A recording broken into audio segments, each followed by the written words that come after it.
Mabuti naman at kayo na ho mismo ang nagdala ng lalaking yan dito sa pamamahay ko. Ang akala ko, kailangan ko pa kayong sadyain doon sa bahay nyo para lang magkita kaming dalawa. Nandito na ako. Kung pwede lang ho, itigil niyo na ang pagpapahanting sa akin. Wala ka sa posisyon para pagsabihan ako, bata. Ikaw ang may atraso sa anak ko. Walang yaka. Ilang linggo mo rin akong pinahirapan sa paghahanap. Akala mo ba, basta ko nalang hayaang hindi mo panagutan ang ginawa mo sa anak ko? Pasensya na ho kayo, mister. Hindi ko ho kasi nalaman kaagad na may ginawa palang kalokohan ng sutil na pamangkin kong to eh. Pero ngayong nadala ko na siya rito, sana'y mapag-usapan na natin ang maayos kung paano natin susolusyonan itong issue. Simple lang naman ang solusyon. Panagutan niya lang ang anak at magiging apo ko. Tapos agad ang usapan natin. Gusto kong makasal sila sa lalong madaling panahon bago pa lumubo ang tiyan ng anak ko. Teka lang ho. Willing naman ho akong panagutan ng bata, sir. Pero sobra naman ho yatang magpapakasal kami. Hindi naman ho namin mahal ang isa't isa. Sana'y iniisip mo yan bago mo ginalaw ang anak ko. Kinalaw? Ginusto naman ho ni Charity yun ah. Ba't talagang... Pero sige, gusto niyong pakasalan ko ang anak niyo? Sige, para matapos na tong usapan na to. Sa isang buwan din, pakakasalan ko siya. Doon sa probinsya ng lola ko, may ancestral house siyang iniwan sa akin nung namatay siya.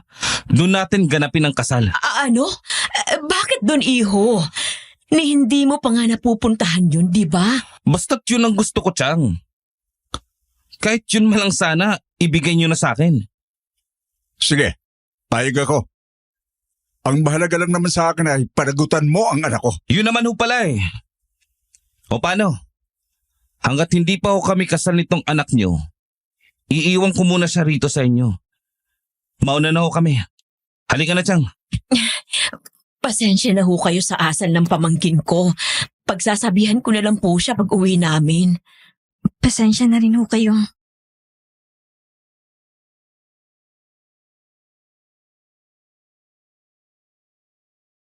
Para akong pinagsakluban ng langit at lupa habang lumalabas ako ng mga sandaling yon sa bahay ni na Charity.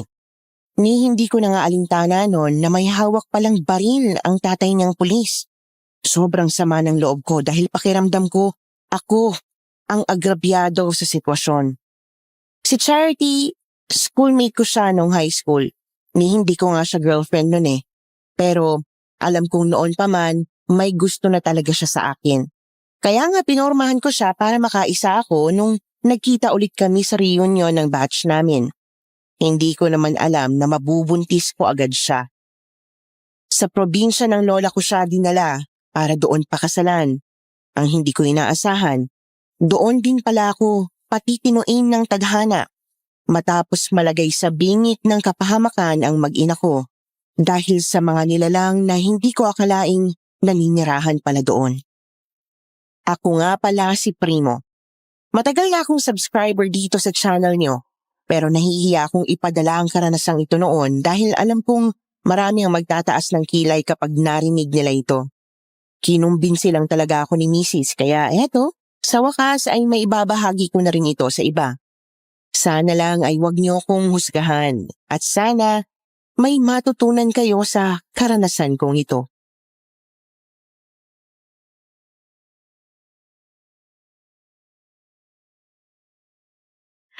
Primo!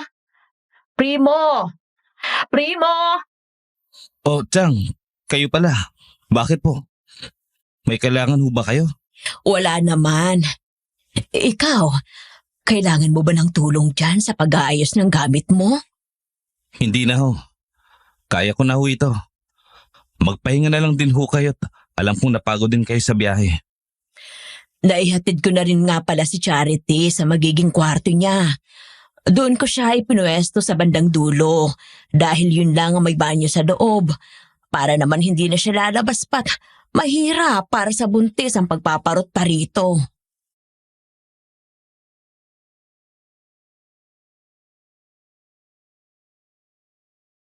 Napasimangot ako nang marinig ko ang pangalan ni Charity mula sa tiyahin kong itago na lang natin sa pangalang Cora.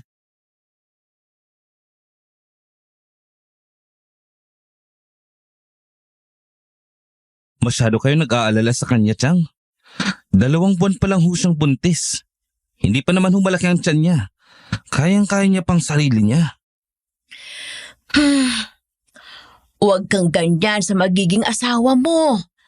Para sabihin ko sa'yo, mahirap ang magbuntis, primo. Dapat kay inaalalayan mo si Charity.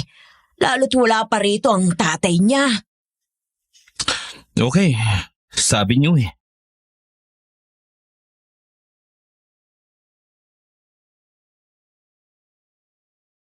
Kararating lang namin noon sa ancestral house na ipinamana sa akin ng nasira kong lola sa side ng tatay ko, na kahit kailan ay hindi ko naman nakilala.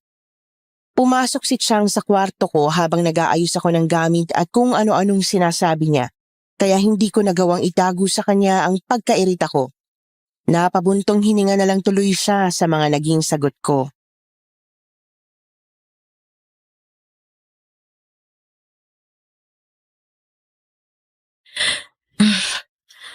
Malaki pala itong ancestral house na ito, no? Kaya lang, medyo luma at malayo sa kabihasnan. Halos wala akong kapitbahay sa paligid. Probinsyang dating. Buti at mukhang matibay pa rin ito, kahit na ilang taon nang walang nakatira dito. Meron naman ho kasing nag-aalaga nito, si Mang Gimo. Yung caretaker ng lola kong Hilaw. Bukas, ipapakilala ko siya sa inyo. Matabil talaga ang dila mong bata ka, no? Huwag mo nang tawagin ng ganyan ang lola mo at nasa pamamahay ka niya. Bahay ko na to, Chang. Ipinamana niya na sa akin to, di ba? Akala niya siguro, sapat ng pangbawi to para sa hindi pagkilala sa akin nang walang kwenta kong tatay. Yun na nga ang ipinagtataka ko sa iyo, iho. Noon naman ay hindi mo iniintindi ang bahay na to dahil ang sabi mo, wala kang pakialam sa kahit na anong ibigay sa iyo ng partido ng ama mo. Pero ngayon, bakit dito mo naisipang pakasalan si Charity? Isa pa, napansin mo bang ni wala man lang simbahan o kapilya ang baryong ito? Kailangan ba talagang may malalim na dahilan, Chang? Di ba pwedeng trip ko lang? At saka, Chang, ang sabi ho ng asawa ni Mang Gimo, pwede naman daw imbitahan na lang dito sa baryo yung pari sa bayan. Total, piyesta rin naman sa baryong to, yung mismong araw ng kasal namin. Sayang naman kasi tong bahay na to. Total naman sa akin na to. E di, pakinabangan ko na rin.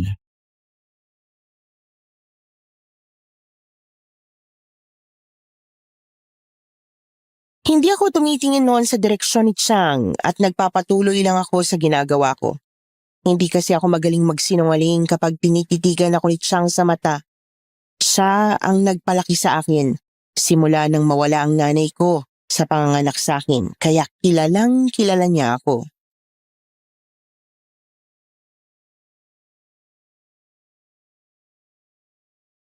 Nangihinayang ka. Hindi ba't ang sabi mo noon, wala itong halaga sa iyo? Hindi naman mahalaga sa akin ang babaeng pakakasalang ko rito. Ano ka mo, iho? Wala ho, Chang. Ang sabi ko, umiwas lang din tayo sa eskandalo. Ayoko hong malaman ng mga kabarkada ko sa Maynila na nagpapikot ako sa babaeng ni hindi ko naman gusto. Dahil hinahunting ako ng tatay niyang pulis. Iho, huwag ka ngang magsalita ng ganyan. Si Charity ang ina ng magiging anak mo, kaya dapat mo siyang irespeto. Oh, na, Chang. Sige na, doon na kayo sa kwarto niyo at gusto ko na rin magpahinga. Pinuntahan niyo lang yata ako rito para sermonan eh. Ay, nako, ikaw talagang bata ka, oh. Sinasabi ko sa iyo, kailangang magkasundo kayo ni Charity para naman maging maganda ang buhay ng magiging anak ninyo.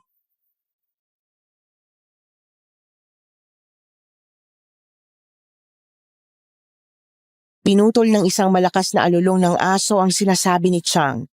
Noong una, lihim pang ako nagpapasalamat dahil parang nakaligtas ako sa pakikinig ng sermon niya. Pero agad ko rin yung pinagsisihan dahil sa naging reaksyon ni Chang pagkatapos.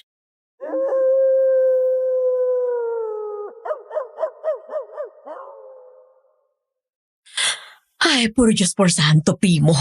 Silipin mo nga muna sa kwarto niya si Charity at baka kung na paano na yun. Ako'y kukuha lang ng bawang at asin at ang maisaboy sa buong bahay. Umaalulong ang mga aso sa labas. Baka mamaya'y may masasamang elemento dyan sa paligid. Mahirap na. Buntis pa naman na magiging asawa mo. Sus, kayo talaga, Chang. Masyado kayong mapamahiin. Hindi na huso ang mga ganyan ngayon. Aba, primo, sa Maynila siguro'y uubray ang pagsasawalang bahala mong ganyan. Pero baka nakakalimutan mong nasa probinsya tayo ngayon. Wala ka nga kakilala rito eh. Kaya hindi ka dapat nagpapakampante. Hindi mo alam kung anong klaseng mga nilalang ang pwedeng naninirahan dito. Nilalang. Ano naman hong iniisip yung nakatira dito, Chang? Mga aswang? Huwag mo ngang banggitin ang salitang yan. Sumunod ka na lang sa utos ko. O baka gusto mong pagsamahin ko na lang kayo ni Charity sa iisang kwarto. Ito Gusto mo? ito na Chang. Sisilipin ko na siya. Ay, pambihira talaga tong buhay na to, oh.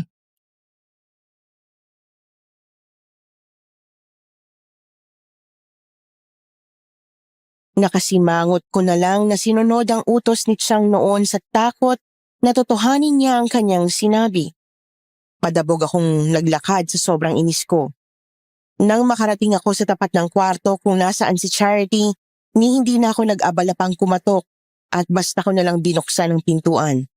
Eksaktong inabutan ko siyang akmang bubuksan yung bintana na para bang may binabalak siyang silipin kung ano doon.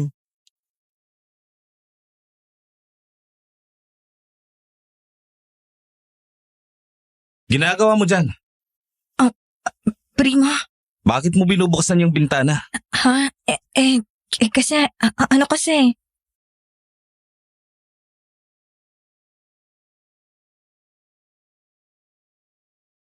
Tumaas ang kilay ko nang mapansin kong parang hindi niya alam kung anong isasagot niya.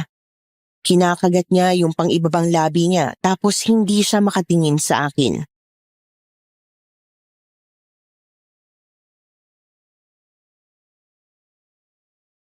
Tinatanong kita anong ginagawa mo dyan. Kasi may nakita akong kamay na humawak dito sa salamin ng bintana. Kamay? Oo, Anong kamay? parang may tao dito sa labas. Bumakat kasi yung kamay niya dito sa salamin. Hindi ka ba nag-iisip? Paano magkakaroon ng tao dyan sa labas? Nasa second floor ng bahay tong kwarto. Ano yun? Gumagapang dyan sa pader? Pero, tingnan mo, primo. Bumakat talaga yung kamay niya.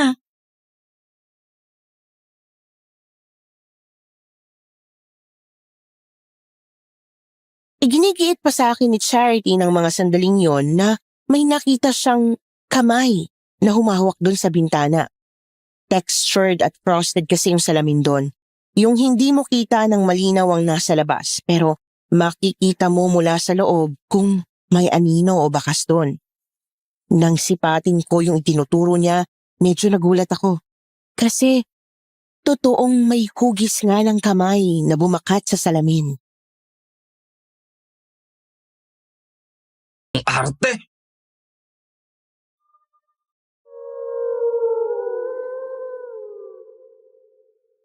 Tatalikod na sana ulit ako noon para bumalik sa kwarto ko. Pero umalingaw-ngaw na naman yung malalakas at nakakakilabot na alulong ng aso sa labas. Kasunod noon, parang nakarinig pa kami ng mga nagtatakbuhang yabag sa bubong. Nang sulyapan ko si Charity, nahalata ko agad sa mukha niya ang takot. Nakatingin siya sa akin na para bang nagpapasaklolo at kulang na lang ay tumakbo siya at akapin ako. Pero mukhang pinipigilan niya ang sarili.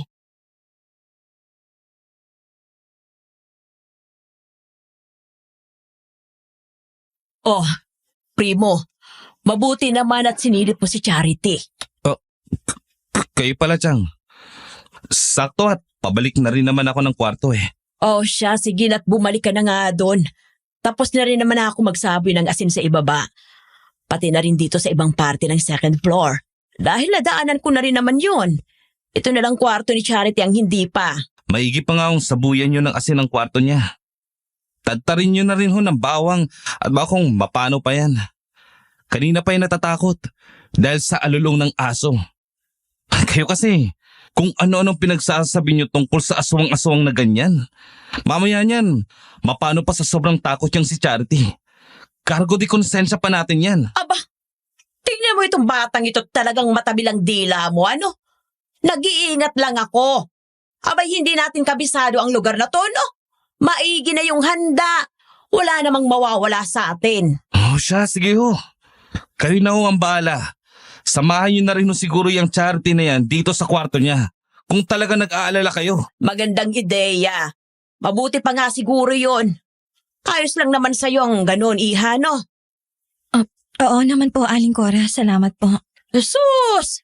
Tiyang na rin ang itawag mo sa akin. Total naman, ilang linggo na lang magiging asawa ka na nitong pamangkin ko. Naku, sige po, Chang. Yan! Di mas maganda.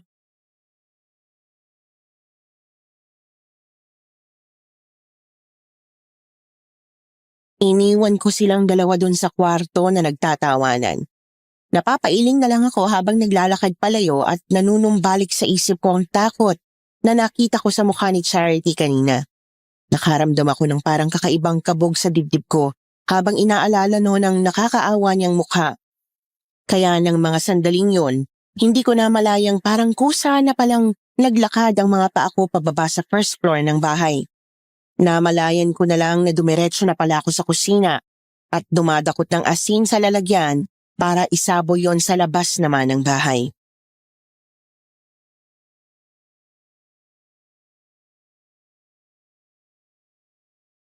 Ay, teka. Ano ba tong ginagawa ko? Primo, huwag mong sabihin lumalambot ka na agad sa babaeng yun.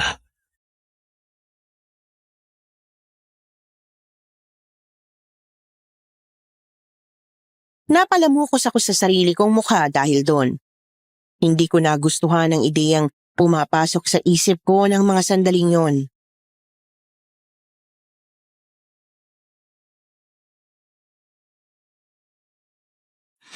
Kalma, Primo, kalma lang. Wala lang yan. Natural lang na mag-alala ka dahil anak mo ang dinadala niya. Ganun talaga, normal lang yan. May saboy na nga tong asin. Total, nandito na rin naman ako eh. Sir? Oh. Ay, nako. Ako lang ito, Sir Primo. Pasensya na ho. Mukhang nagulat ho yata kayo. Ay, kayo lang po pala yan. Manggi mo, akala ko naman kung sino na. Pasensya na ho ulit. Pinapastol ko ho kasi yung mga alaga kong kambing. Kaya napadaan ako dyan sa tapat ng bahay. Nasipat ko ho kasing kinakausap ninyo ang sarili ninyo. Kaya pumasok ako. Baka kako kung napapano na kayo eh.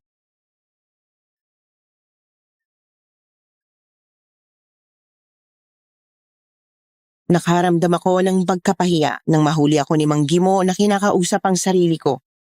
Ni hindi ko naramdaman nun ang presensya niya sa paligid. Kaya nga halos tumalo ng puso ko nung bigla na lang siyang sumulpot.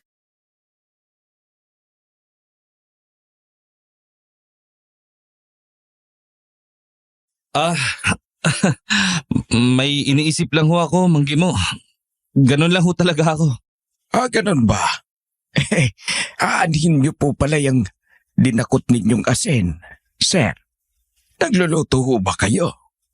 Dito ho yata nanggagaling yung mabangong putaing kanina ko pa naaamoy. Nasa labas pa lang ako kumakalab ng sikmura ko dahil amoy masarap. Ho? Manggi mo, hindi naman ho ako nagluluto. Baka ho sa ibang bahay yun. Dinala lang siguro ng hangin yung amoy. Ito ho kasing asin, isasaboy ko dyan sa palibot ng bahay sa labas. Ay, bakit naman no? Ito kasing si Chang eh. Narinig lang na may umaalulong na aso sa labas. Kung ano-ano nang iniisip na kababalaghan. Pero tama nga naman siya na wala namang mawawala sa amin kung susunod kami sa pamahiin.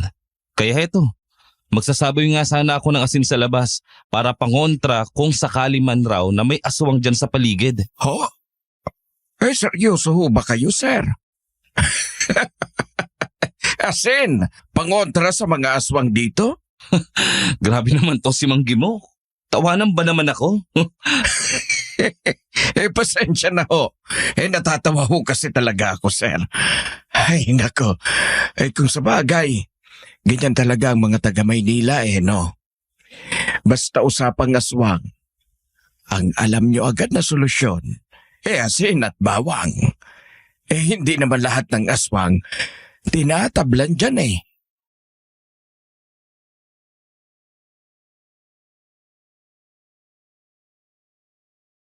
Biglang nawala ang ngiti ko dahil sa sinabing yun ni Mang Gimo. Ang buong akala ko pa naman pinagtatawanan niya ako dahil iniisip niyang naniniwala ako sa aswang. Pero iba pala ang dahilan kung bakit siya natatawa sa akin.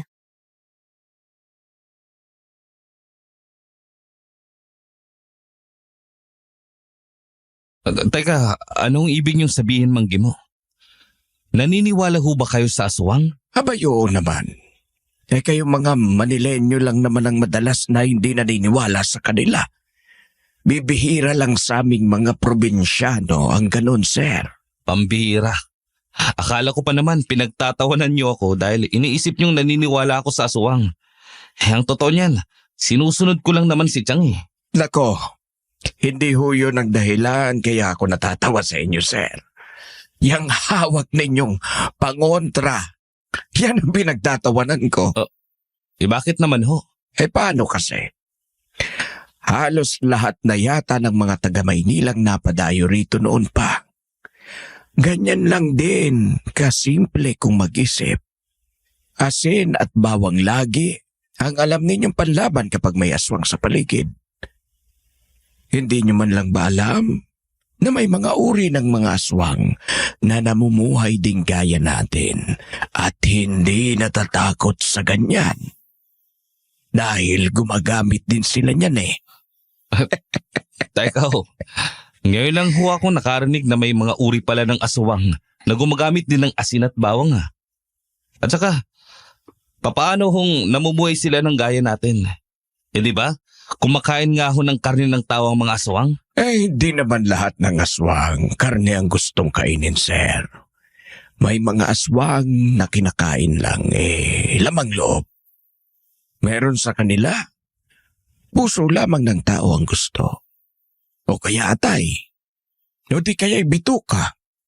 Bawat lahi ng aswang, may kani-kanya rin silang hilig o paborito. Kagaya natin. At alam niyo ba, na ang iba sa kanila, hindi rin kumakain ng hilaw na karning tao. May mga uri din ng aswang na ang gusto, yung iniluluto, na parang normal na karne lang. Talaga ho? Oo, sir. Kaya nga hindi rin sila madaling makilala. Halos wala rin kasing pinagkaiba ang mga itsura o amoy nila sa atin. Dahil hindi sila kumakain ng hilaw, hindi rin sila namamaho. Kaya mas mahirap matukoy ang mga katulad nila. Paano nyo naman ho nalaman ang lahat ng yan, Mang Gimo? Nakakita na ho ba kayo ng aswang? Aba, oo naman, sir. Maraming beses na. Kung hindi nyo kasi na itatanong, sir, dito mismo sa lugar na ito, maraming nakatirang aswang.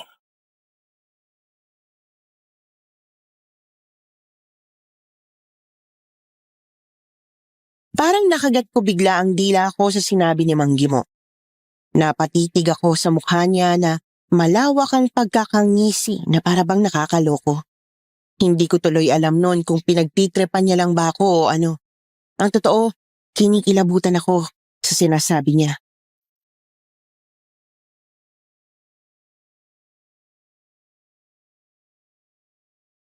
Ayaw mong maniwala. Kung sabihin ko sa iyo, sir, na may paparating na aswang dito sa bahay niyo ngayon mismo, hindi ka pa rin ba maniniwala? Mang Gimo, ano ho ba yung mga sinasabi nyo? Ayan na, sir. Hindi niyo ba naririnig ang mga yabag niya? Malapit na siya. Gimo! Nandito ka lang palang lalaki ka. Abay kanina pa kita hinahanap pa! Sabi ko sa iyo, sir, may paparating na aswang Pambihira ka, Mang Gimo. Akala ko pa naman, seryoso kayo sa pinagsasabi nyo. At ano na naman ang pinagsasabi mo rito kay Sir Primo, hagi mo? Ikaw talagang tao ka. Kapag nalalasing ka kung ano-anong lumalabas dyan sa bunganga mo. Aba bakit, Rodelia? Totoo naman ang sinasabi ko. Sir, tignan mo nga yung babaeng yan. Mukha bang normal na tao yan sa'yo? Ayan o, ang gulo ng buhok, mukhang bruha. Hanggang ngayon, hindi ko matanggap na yan ang naging asawa ko. Aba talaga naghahanap ka ng sakit ng katawan mo, ano? Halika nga rito, chichinalasin kitang damong huka!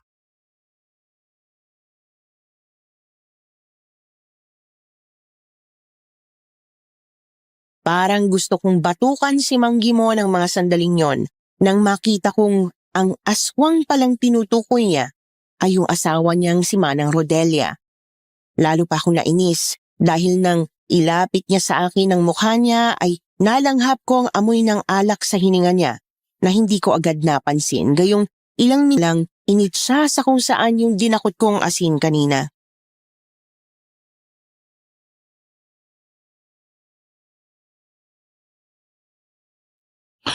Bakit nga ba ako nag-aabala para sa babaeng yun?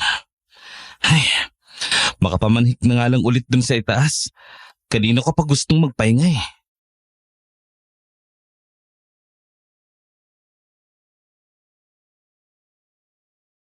Oh, Primo, nandiyan ka na pala. Saan ka ba nang galing? Kanina pagkagising ko hindi na kita naabutan sa kwarto mo. Maaga ho kasi ako nagising. Namamahay pa yata ako. Naglalakad-lakad lang ho ako dyan sa labas para sana makisalamuha sa mga tao rito. Kaya lang, parang wala naman akong makitang tao sa paligid. Kaya umuwi na lang ako. Ewan ko ba, iho? Napansin ko rin yan nung nagwalis ako ng bakuran kaninang pagkagising ko. Napakatahimik. Akala mo'y tunog ang buong baryo. Samantalang kahapon naman nang dumating tayo, maraming tao dyan sa paligid. Panay pa nga ang mga tingin sa atin para tayo mga celebrity. Baka naman po may mga ginagawa lang sila, Chang. Baka nasa bukid o may mga trabaho. Eto nga po pala yung sinangag. Kain na po tayo. Ewan ko ba, iha? Nakapagtataka lang kasi talaga. Noon kasing sa probinsya namin hindi naman ganyan. Tuwing umaga, doon mo makakasalamuha mga kapitbahay mo dahil lahat sila nasa labas. Dito sa baryong to, kakaiba. Ay, ayan na naman kayo, Chang eh. Binibigyan nyo ng meaning ang lahat. Kahit mga simpleng bagay lang. Hayaan nyo sila. Hindi naman natin problema kung anong trip nila sa buhay. Primo, may napansin ka bang kakaiba kagabi? Bukod sa mga alulong ng aso, hindi ba bumaba ka? Wala. Wala akong oras para mag-imbestiga kagabi. Kumuha lang ako ng tubig tapos natulog na ako. Ano akala mo? Mag-aaksaya ako ng oras dahil lang natatakot ka? Hindi naman sa ganun. Primo, isa pang kausapin mo ng ganyan si Charity, malilintikan ka na sa akin. Ano na naman, Chang? Tama na ho yan, Chang. Kumain na lang ho tayo. Eto, Primo, ipinagtimpla na kita ng kape. Gatas naman ho itong sa atin, Chang.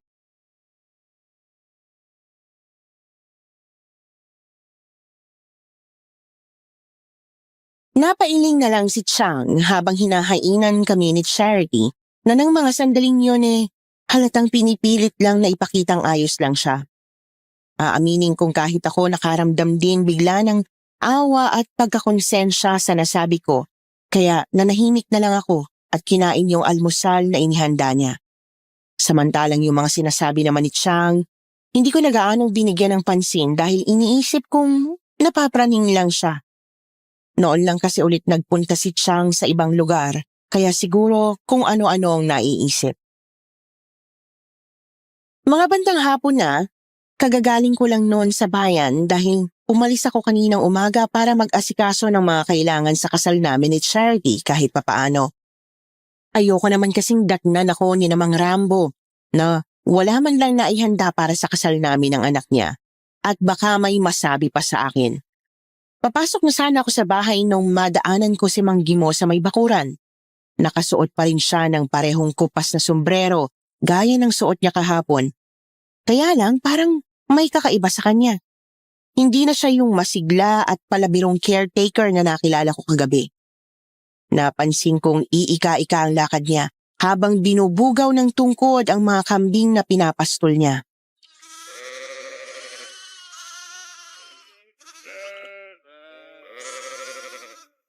Manggi mo, kumusta?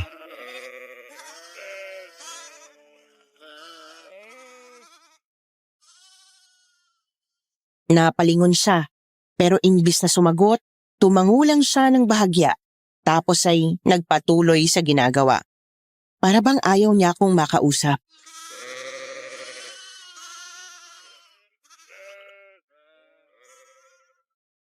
Wala yata sa mood tong si Manggi mo ha. Baka nakatikim lang ng sermon ng asawa. Sa ibang araw ko na nga lang ulit siya kakausapin. Makapasok na nga sa loob. Primo, nandyan ka na pala. Ikaw pala, ba't nakatayo ka dyan sa may pintuan? Inaabangan kasi kita. Hindi ka kasi umuwi kaninang tanghali. Galing ako sa bayan. May mga binili lang ako. Nasaan ba si Chang? Nasa kusina. Nagluluto ng hapunan natin. Tulungan na kita dyan sa mga dala mo. Hindi na, ako na. Maupo ka na lang doon. Masama sa buntis na nagbubuhat.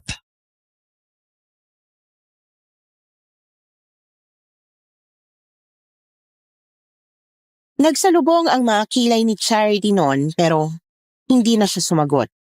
Kahit ako, napaiwas din ang tingin sa kanya at nakaramdam ako ng hiya. Iyon ang unang pagkakataon na nakapag-usap kami ng maayos, simula nang pumayag akong panagutan siya.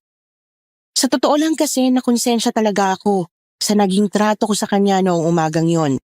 Kaya nagdesisyon ako na simula noon pipilitin kong makipag-usap man lang ng maayos sa kanya. Kahit papaano.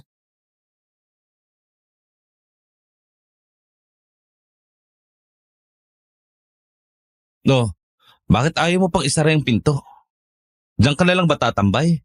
Isarado mo na yan. Tara na sa loob. Teka, may mga tao kasi parang papunta rito. Mga tao?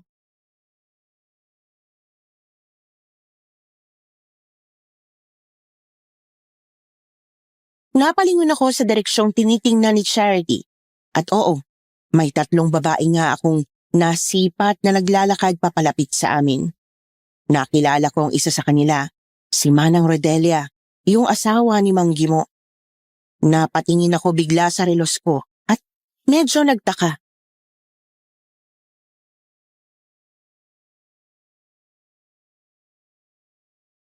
Alas 5 na ng hapon na. Ba't parang ngayon lang nagsisilabasan ng mga tao rito? Oo nga eh. Kanina halos wala kaming nakikitang tao sa paligid. Bukod dun sa katiwala ng lola mong si Manggi mo. Pero kahit siya, hindi rin naman niya kami kinakausap ni Chang. Baka wala lang sa mood. Nag-away silang mag-asawa kagabi. Yung babaeng nasa gitna, yan ang asawa niya, si Manang Rodelia. Ay, ganun ba? Ano kayang pakay nila dito sa atin? Medyo gabi na. Malay ko, edi tanungin natin.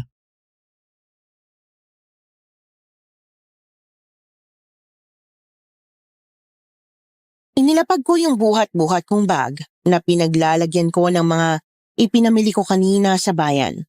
Tapos inabangan namin yung 3 babae hanggang sa tuluyan na silang makalapit sa amin.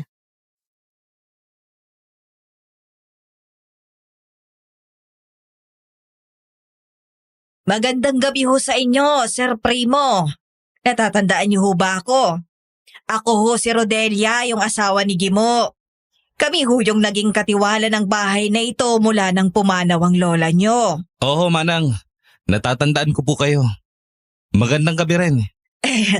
Ito bang magiging misis mo, sir? Abay kagandang babae. Kutis labanos, ang puti-puti at mukhang malaman. Oo, siya nga ho. Ay, bakit parang hindi ka sigurado sa sagot mo, sir? Ho? Kasi Magandang gabi po sa inyo. Ako po si Charity. Cha na lang po ang itawag niyo sa akin. Ay, siya nga pala.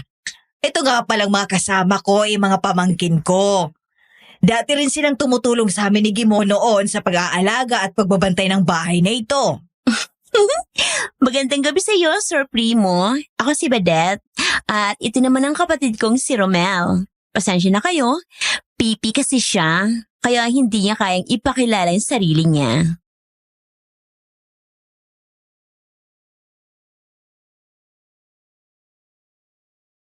Napatulala ako sa mukha ni Badet nang mapabaling na ang tingin ko sa kanya. Morena, balingkinita ng katawan at maganda. Lahat ng tipo ko sa babae halos na kay Badet na. Pero hindi yun ang dahilan kaya hindi agad ako nakapagsalita, kundi ang kakaibang titig niya.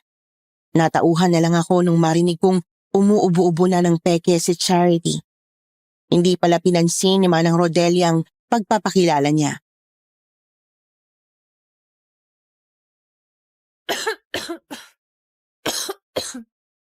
Ano po palang sa atin, Manang Rodelia? Ay wala naman. Naisipan lang namin kayong bisitahin dahil gabi na nung dumating kayo. Kaya hindi na kami nakabati. Ay, naku, dapat pala inaga-agahan niyo pong pagdalaw. Kanina kasi, Manang, wala kami nakitang tao man lang sa paligid eh. Ngayon lang kasi kami nagkaroon ng oras. Ang totoo niyan, hindi talaga mahilig lumabas sa umaga ang mga tao rito. Mas nagkakasalamuha kami kapag sasapit ng gabi. Dahil yun lang ang libreng oras namin. Bakit? Nakakaabala ba kami sa inyo? Naku, hindi naman sa ganun, Manang. Naisip ko lang po, kung maaga-aga sana kayo eh, nakapaghanda man lang sana kami ng merienda. Para mas matagal ang kwentuhan natin. Nako, Primo.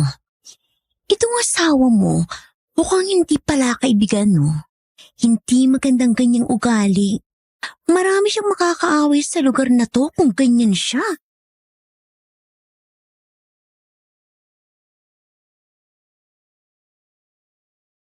Bigla na lang bumulong ng ganoon sa akin si Badet, kaya napakunot ang noo ko. Alam kong narinig ni Charity yon dahil nakita ko siyang sumimangot, lalo na at hinaplos pa ni Badet ang braso ko.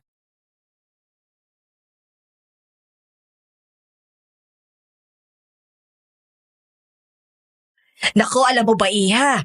Napakabait ng lola nitong si Sir Primo noong siya'y nabubuhay pa. Lahat kami rito kasundo nila.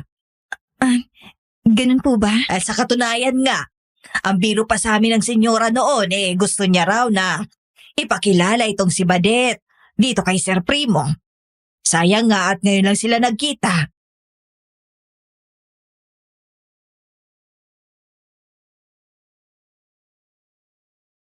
Lalong nalukot ang mukha ni Charity sa sinabi ni Manang Rodelia. Kahit ako noon nagulat din. Hindi ko tuloy alam kung anong ire-react ko. Yung kasama nilang lalaking si Romel nakangisi rin. Parang wala si Charity sa harapan namin kung magsalita sila. Gusto ko sanang sitahin si Manang pero nagpigil ako dahil nakakahiya naman kung magkakaroon na agad kami ng kagalit iisang araw pa lang kaming nandoon.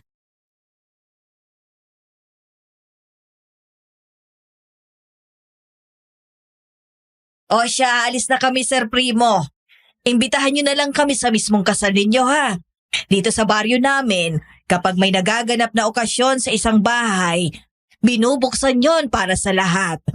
Sana'y hindi niyo kami pagdamutan. Sige ho. Wala naman pong problema doon, Manang. Pakisabi ho sa mga kabaryo natin, imbitado kayong lahat sa kasal namin ni Cha. Ay nako, mabuti naman kung ganon. O paano, mauna na kami. Kita na lang ulit tayo sa ibang araw, Primo. Iingat ho kayo. Manang Rodelia, Badet, Romel. Mag-iingat din kayo. Lalong-lalo ka na, Charity, Iha. Wala naman pong problema doon, Manang. Pakisabi ho sa mga kabaryo natin, imbitado kayong lahat sa kasal namin ni Cha. Ay nako, mabuti naman kung ganon. O paano, mauna na kami. Kita na lang ulit tayo sa ibang araw, Primo. Iingat ho kayo. Manang Rodelia, Badet, Romel. Mag-iingat din kayo. Lalong-lalo ka na, Charity, Iha.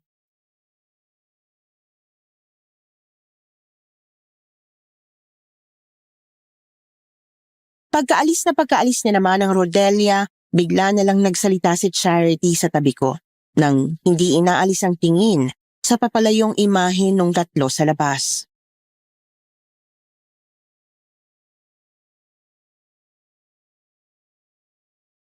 Mukhang mainit yatang dugo sa akin ni Manang Rodelia. Ano ka ba, Charity?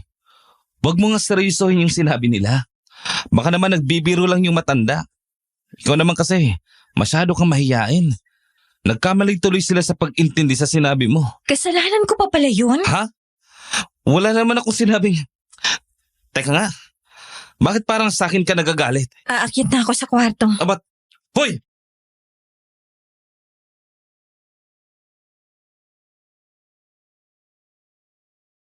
Hindi ko na nahabol si Charity. Bigla na lang siyang pumanik sa taas ng may pagmamadali.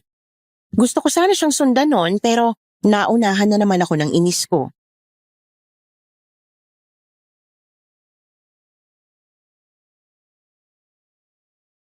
Tingnan mo tong babaeng to.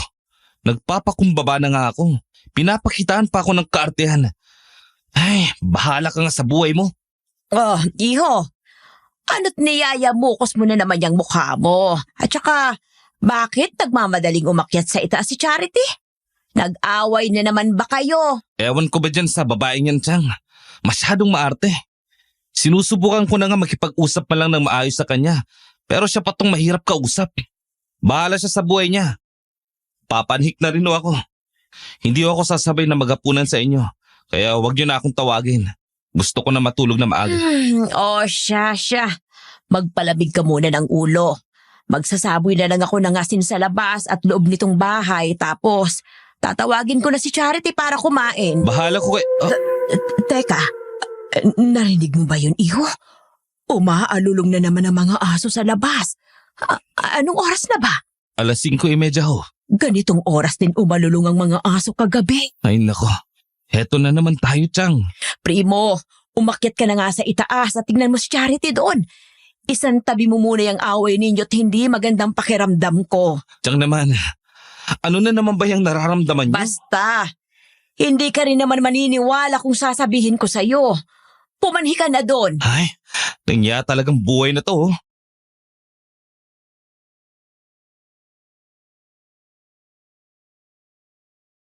Wala na naman akong nagawa. Pumanik ako para tingnan nga si Charity pero nakakailang hakbang pa lang ako, nakarinig na ako ng malakas na sigaw mula sa itaas. Si Charity. Dali-dali akong nagtatakbo paakyat. Nakasalubong ko si Charity sa mismong dulo ng hagdanan. Tumakbo siya palabas ng kwarto kaya hingal na hingal siya at mukhang takot na takot. Kita ko pang nagbubutil na yung pawis niya sa noo. Nanlalaki rin ang mata niya noon at nanginginig ang tuhod. Primo! Charity!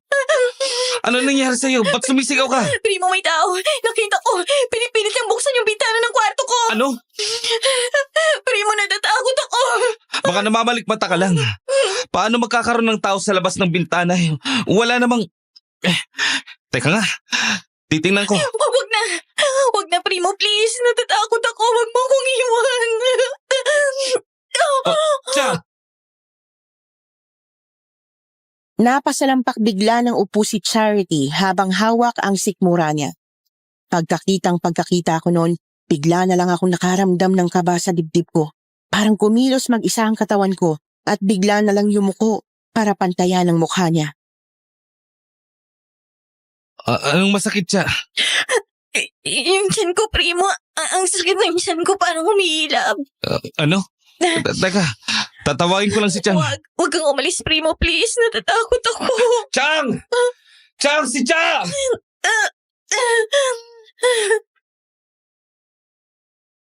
Nagsisigaw na lang ako sa sobrang taranta.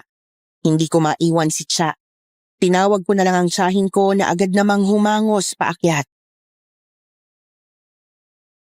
Oh, Diyos ko. Ano bang nangyayari dito? Na paano to si Charity? Bigla na lang humilab ang tiyan niya. Oh, Diyos ko. Masakit na masakit ba, iha? Halika't itatakbo ka na namin sa ospital. Hindi na ho, Chang. Baka lalo lang pumapahamak si baby kapag lumabas ako ng bahay. Ang layo po ng ospital dito. Paano? Baka bigla kang duguin yan. Hindi ho, Chang. Nawawala na ho ang ilap. Magiging maayos din ho ako. Sigurado ka ba? Opo. Ano ba kasing nangyari? Kung ano-ano kasing sinasabi niyo kay Chang eh. Ayun tuloy, kung ano-ano rin ang nai-imagine niya. May nakita raw siyang tao na pilit nagbubukas ng bintana dito sa kwarto. Ano?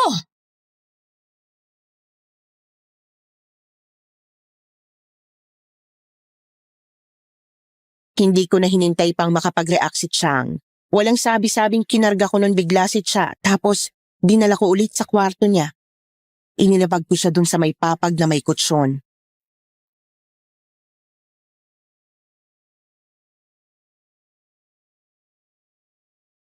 Dito ka na maghapunan sa kwarto mo. Ikukuha kita ng pagkain saglit. Chang, pakitingnan ho muna saglit si Cha. At please lang, tama na muna ang mga usapan tungkol sa mga kababalaghan para hindi na kung ano-ano ang nai-imagine nyo. Sige na, iho. Sorry.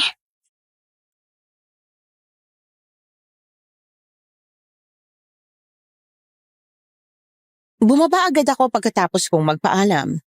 Pumasok ako sa kusina at dinampot ko yung garapong lalagyan ng asin. Tapos ay lumihis muna ako papunta sa pintuan at binuksan yon. Tahimik na tahimik sa labas maliban sa mga aso na kung minsan ay umuungol pa rin sa di kalayuan. Sa totoo lang, hindi pa rin naman ako naniniwalang may katotohanan nga yung sinasabi ni Chang na may umaaswang daw kay Cha ng mga sandaling yon. Pero hindi ko alam kung bakit paulit-ulit na bumabalik sa isip ko ang napag-usapan namin ni Mang Gimo noong nagdaang gabi. Kaya ayon, maingat ko na lang na isinaboy ang asin sa loob at labas ng bahay.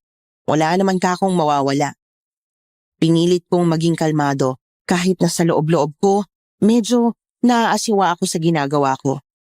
Pagkatapos noon, saka lang ako nagpatuloy na ayusin ang pagkain ni Charity.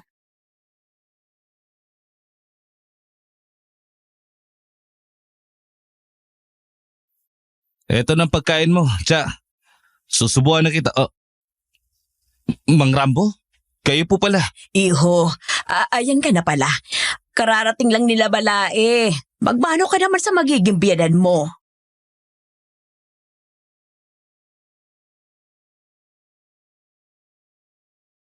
Nagulat ako dahil pagdating ko sa kwarto ni Cha, nakita kong nandun si Mang Rambo. Nakatayo sa may paanan ng papag. Nakasuot pa siya ng unipormeng pampulis. Ganoon din ang kasama nitong isa pang lalaki na hindi ko namumukhaan. Walang kaabog-abog na ngumiti si Mang Rambo sa akin. Pero yung lalaking kasama niya, hindi man lang tumingin. Biglang sumama ang timpla ko nang mapansin kong hawak-hawak pa niya ang kamay ni Charity. Nakatingin ito kay Cha na para bang may malalim silang pinag-uusapan bago ko dumating.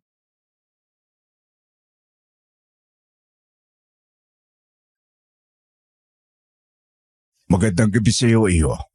Si Tonton nga pala, kasapang ko sa trabaho. Kambata rin siya ng Charity. Ganun ho ba? Matagal din kasing hindi nagkita ang dalawang yan.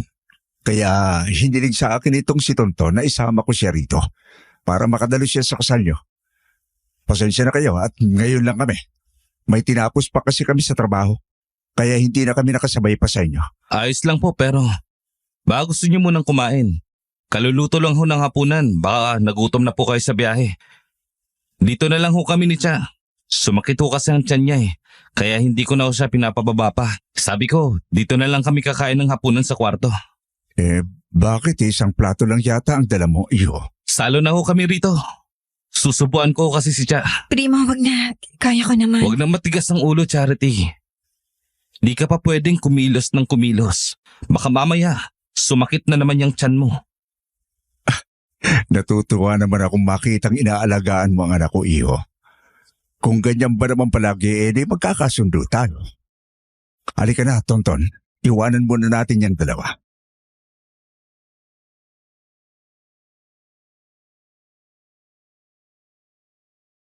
Nilapag ko ang tray sa maliit na mesa sa tabi ng kama. Tumingin sandali si Tonton sa pagkain, pero hindi niya agad binitiwan ang kamay ni Cha. Hindi ko maintindihan ang sarili ko noon, parang gusto ko biglang haklitin si Charity palayo sa kanya.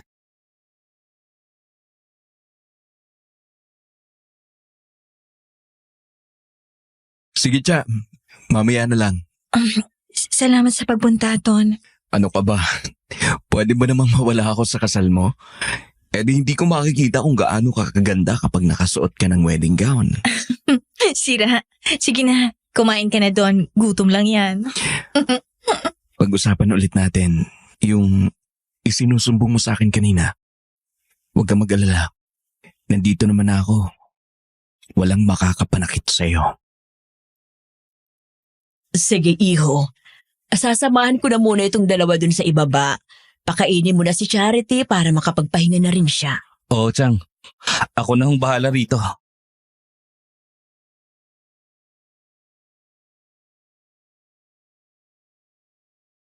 Inayos ko muna ang pwesto ni Cha saka ko kinuha yung pagkain niya. Hindi ko maitago yung pagkairita ko kaya nanahimik na lang ako habang sinusubuan ko siya dahil baka may masabi na naman akong hindi maganda. Isa pa, hindi ko rin naman alam ng mga sandaling yon kung bakit ba inis na inis ako noon.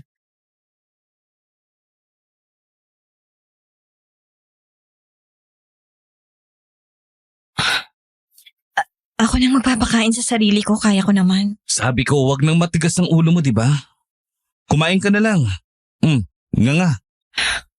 Hindi ko naman kasi hinihiling na alagaan mo ako. Ang sabi ko lang naman kanina, samahan mo ako kasi natatakot ako. Sinasamahan na nga kita, di ba?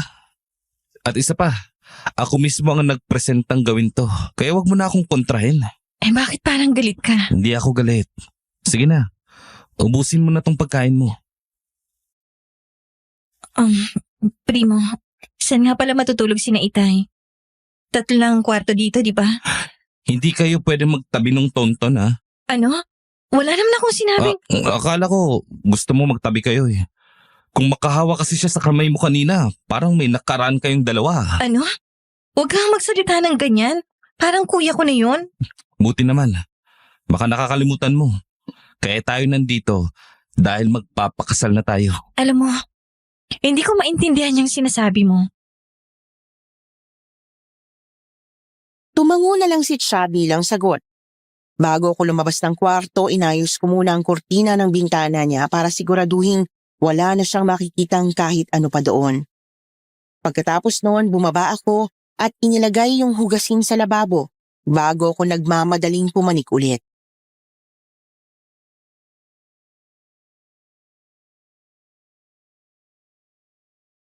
Pinagpaalam na kita sa tatay mo. Sabi ko, magpapahinga ka ng maaga ngayon. Kaya bukas na lang ulit kayo mag-uusap. Halika na. Matulog na tayo. Teka, bakit may dala kang unan? Dito ako matutulog. Bakit? Ano? Umusog ka ng konti. Tabi tayo. Bakit? Akala ko ba gusto mong samahan lang kita? Huwag mong sabihing dumating lang yung tonto na yon. Ayaw mo na akong kasama. Ano? Ano bang pinagsasabi mo? Pinagbibintangan mo ba ako? Bakit? Guilty ka ba? Ikaw nga itong nakikipaglandian sa titig dun sa badet na yun kanina eh. Di ba? Ganong klaseng babae ang type mo. Yan bang dahilan kung bakit umiyak ka kanina? Umamin ka nga. Hindi totoong may nakita kang kung ano dyan sa may bintana, no? Gusto mo lang sigurong magpalambing. Ang baba talaga ng tingin mo sa akin, no? Sa tingin mo, ipapahama ko ang anak ko dahil lang gusto kong magpaawa sa'yo. Hindi ako ganun kadesperada. Bahala ka nga sa buhay mo. Teka. Mag-aaway na naman ba tayo? Nagbibiro lang naman ako Sorry na. Pinapagaan ko lang naman ang usapan. Dito ako matutulog dahil doon ko pinapapwesto si tatay sa kwarto ko.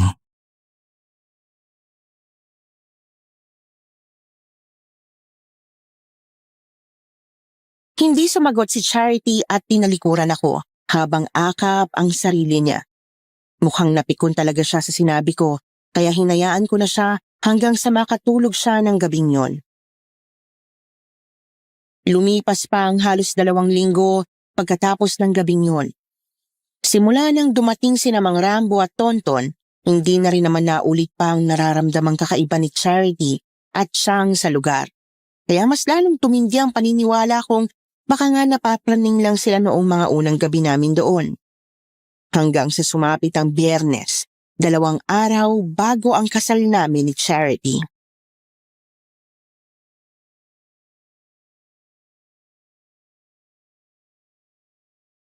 Magandang gabi sa inyo, Sir Primo.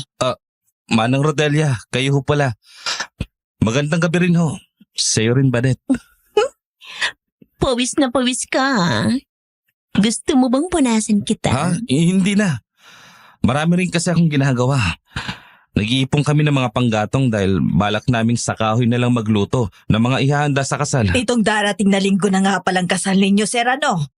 Eksaktong piyesta pala ng baryo namin. Tamang-tama. Nagpaalam nga pala si Gimo kanina na mamayang madaling araw daw magpapasama ka sa kabilang baryo at bibili ka raw ng karning baboy, tama ba? Oo. Sabi kasi ni Manggi mo, mas mura daw dun kumpara sa mga itinitinda dito sa atin. Ay nako, ang asawa ko talagang yun ang daming alam. Kaya kami nagpunta nitong pamangkin ko dito ngayon. Aalokin ka sana namin na kami na lang ang utusan mong gumawa nun. Para naman makapagpahinga ka, sir. Nako, nakakahiya naman ho sa inyo. Ano ka ba, Primo? Ayos lang yun. Regalo na namin yun sa'yo para sa magiging kasal nyo. Tama si Badet Iho. Lalo pat hindi ka na rin iba sa amin dito. Dahil sa lola mo.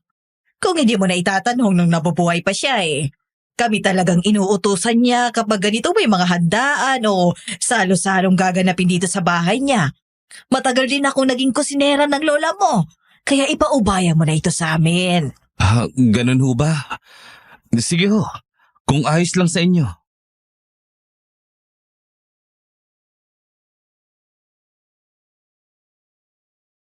Sa totoo lang ng mga sandaling yon, ay parang may nagsasabi sa akin na tanggihan ko ang ino-offer ni Manang Rodelia. Kaya lang, nahiya akong biglang tumanggi noon sa kanila, kaya hinayaan ko na. At iniabot ko na lang yung perang pambili ng karne. Naaalibad pa rin talaga ako sa presensya ng magtsahing yon, lalo na kay Badet. Aminado naman akong siya nga ang tipo kong babae, pero naaasiwa ako sa kanya eh. Sa loob ng halos 2 linggong pananatili namin sa baryo, hindi na rin siya pumalya na magpakita sa akin ng motibo sa tuwing magkakaroon siya ng pagkakataon. At sa totoo lang, sa maniwala man kayo o sa hindi ko nagugustuhan ang ginagawa niya.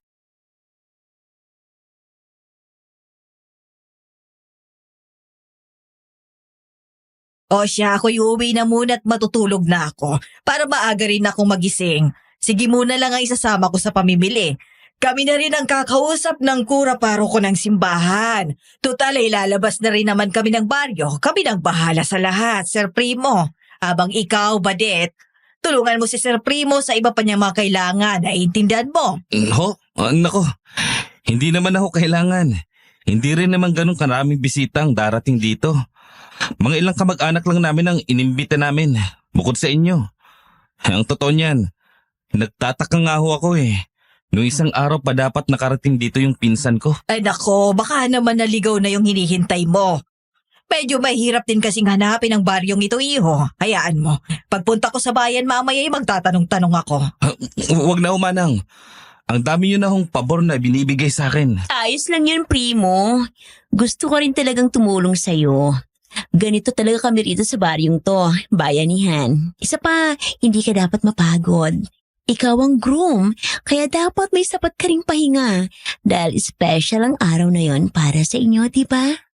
Sige, kung mapilit ka, salamat. Nasaan na nga pala ang mapapangasawa mo? Bakit ikaw lang ang mag-isang nag-aayos dito sa labas? Nasa loob sila. Naglilinis din kasi ng buong bahay sina Chang. May itatanong pala ako sa'yo, Primo. Ano yun? Sino yung isa pang lalaki nandyan sa inyo? Yung kasama ng tatay ni Charity? Napapansin kasi namin, palaging yun ang kasama ng mapapangasawa mo. Parang sila pa ngang magnobyo kaysa sa iyo eh.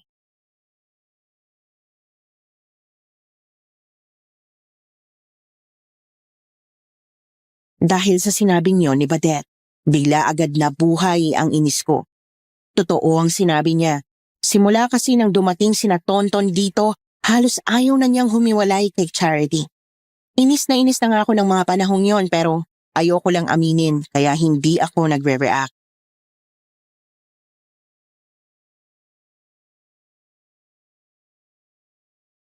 Hindi ka ba natatakot? Mahirap yan. Hindi pa nga kayo kasal ni Charity tapos Hindi mo na dapat iniisip yun, Badet. Problema na namin yun kung sakali. nag-aalala lang naman ako sa'yo, Primo. Isa pa, ang sabi ni Chugi mo, kaya lang naman daw kasi kayo magpapakasal ni Charity dahil nabuntis mo siya, di ba? Narinig daw kasi niya na nag-uusap si Charity at ang tatay niya tungkol doon. Hindi mo rin kailangan mag-alala sa akin, Badet. Hindi pa naman tayo gaano magkakilala Ang kaya... totoo niyan, kilalang kilala na kita, Primo. Matagal ka nang ikinukwento sa amin ng lola mo noon. Alam mo ba, nangako nga siya sa akin na ipakikilala niya tayo sa isa't isa at Paano naman niya akong ikinikwento sa inyo? Kahit kailan, hindi rin naman kami nagkita. Alam mo, Badet, hindi naman ako tanga para hindi ko mapansin kung anong ginagawa mo Kaya lang, pasensya ka na. Ikakasal na ako pwede ka pa namang umatras. Alam mo, Primo, mas bagay tayo. Isa pa, mas maganda naman ako kaysa kay Charity. Wala ka pang magiging kaagaw sa akin. Magkakaanak na kami, Badet. Kaya itigil mo na yan. Bakit, Primo? Sigurado ka bang ikaw ang ama ng dinadala ni Charity? Hindi ka ba nagdududa sa pagiging malapit niya doon sa lalaking yon?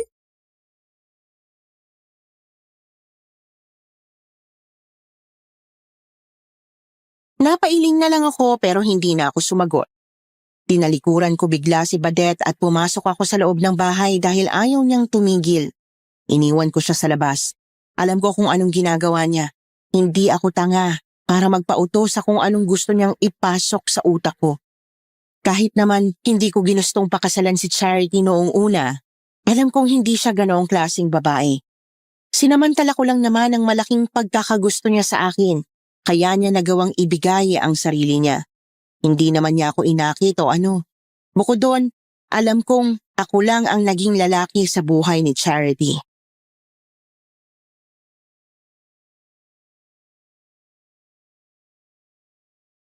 Oh, Primo, bakit nakasimangot ka dyan? Tapos ka na sa ginagawa mo?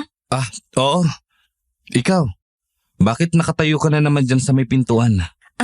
Wala. Lalabas kasi sana ako para iyain kang kumain ng hapunan.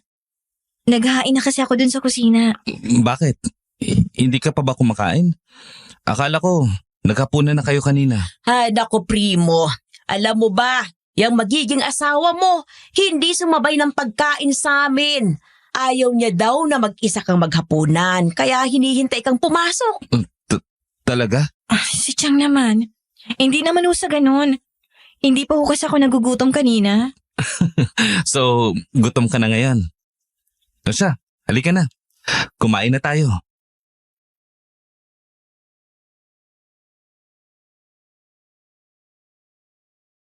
Nakita kong napangiti si Chang noon sa naging takbo ng usapan namin ni Charity.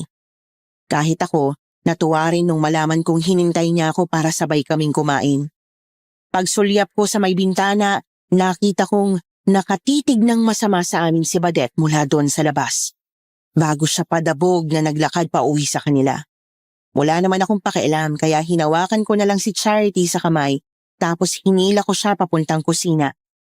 Nakangiti ako noon habang si Charity namumula ang mukha. Kaya lang, biglang nagbago pareho ang ekspresyon naming dalawa nung pagdating namin sa kusina ay tumambad sa amin ang isang hindi kaaya-ayang itsura doon.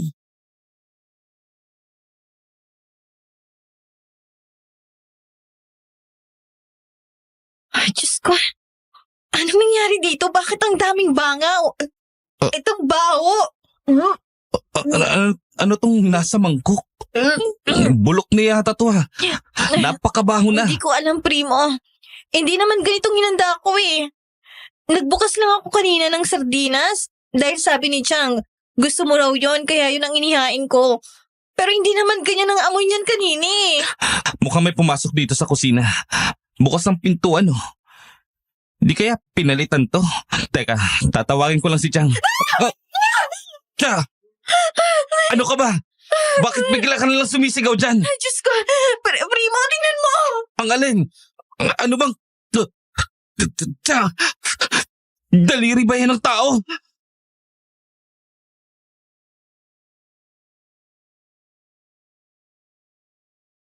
Talagang nahila ko palayo sa mesa si Cha nang makumpirma naming daliri nga yung nakita naming nakahalo doon sa sardinas na nasa mangkok. Napakabaho ng amoy nun, nakakasulasok at napakaraming bango.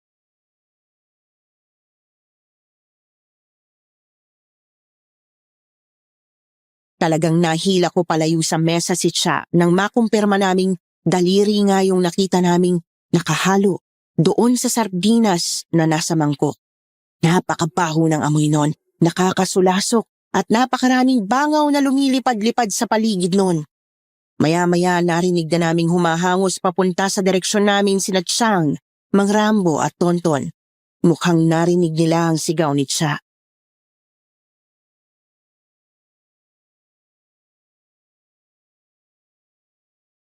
Ano bang nangyayari dito, Primo? Ay bakit sumisigaw si Cha? Chan, yung sardinas na isinanin ko sa mangkok. May nakalagay yung putol na daliri ng tao. Ano? Paano naman magkaroon ng putol na daliri dyan, anak? Sa palagay ko ho, pinasok tayo. Nakabukas ho ang pintuan dito sa kusina nang pumasok kami ni Cha. Hindi naman ho namin ito binubuksan kahit kailan dahil masukal ho dyan sa likod ng bahay. Ha? Sarge, parang may nakita akong kumikilos doon sa labas. Ano? Halika, sundan natin.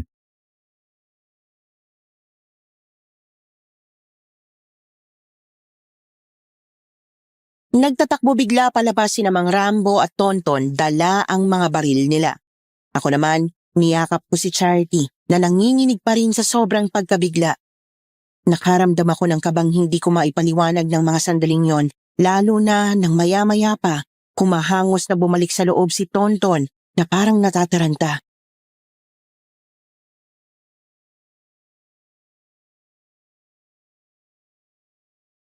Iho, anong nangyari? Inabutan niyo ba yung hinahabol niyo? Wala ko kaming nakitang ibang tao sa labas, Aling Cora. Pero Pero ano? sumama ka sa akin sa labas, Primo. Aling Cora, Cha, dito na lang muna kayo sa loob. Ano bang nangyayari, Tonton? Iha, hayaan mo na muna yung mga lalaki ang kumilos. Halika na sa itaas.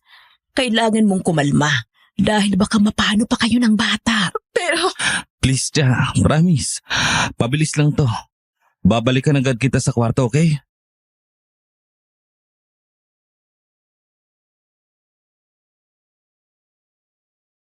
Mabuti na lang talaga at nakinig agad noon si Cha sa akin.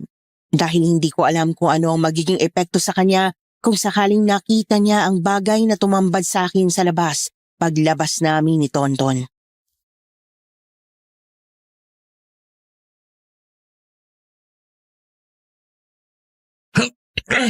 Ang baho! Ano yun? Iyo, tingnan mo itong labanan sakong nakita namin dito sa labas ng bahay mo. Ano bang... Ha? Laman loob? Bakit? Sinong may gawa nito? Wala kaming inabutang tao nung lumabas kami, pare. Pero may nakita ako. Ano yun? Aso. Isang malaking aso ang nakita kong tumatakbo palayo. Mula dito sa bakuran. Pero ang nakakapangilabot pa, nakita kong tumalon siya sa mga puno. Diyan siya dumaan para hindi namin siya magawang paputukan. Aso? Paano? Ang sabi sa akin ni Chakora mo, una pa lang, may nararamdaman na raw silang hindi maganda sa lugar na to. Sinabi rin sa akin ni Cha, yung nakita niya nung gabi bago kami dumating, yun ang dahilan kaya palagi akong nakabantay sa kanya. Hindi kita masisisi, iyo. Kahit ako, hindi rin ako agad naniwala nang sabihin nila sa akin. May hinala silang inaaswang ang anak ko. Pero ngayon, Sa tingin ko, binibigyan nila tayo ng babala o pahiwatig na may gagawin silang masama kay Cha at sa magiging anak ninyo. Bisit. Kasalanan ko to eh. Bigla kong natampal ang sarili kong noo dahil sa mga narinig ko. Sinisisi ko noon ang sarili ko dahil sa dami ng mga pahiwatig na nakita namin simula nung dumating kami sa baryong yon, nagbulag-bulagan ako. Napagtanto ko noon na kahit si Mang Gimo, noong una pa lang, mukhang binabalaan niya na ako, pero hindi ako nakinig. Nung unang gabing dumating kami rito, Sinabi sa akin ng katiwala naming si Mang Gimo na may mga aswang daw na naninirahan sa baryong ito. Ang buong akala ko, nagbibiro lang siya pero Hindi sila basta-basta nananakit ng mga tao, iho. Para na lang kung may nagawa kayong atraso sa kanila. Mang Rodelia, alam niyong tungkol dito? Oo naman. Matagal na akong naninirahan sa baryong ito kaya alam ko. Ibig sabihin, totoo nga sila.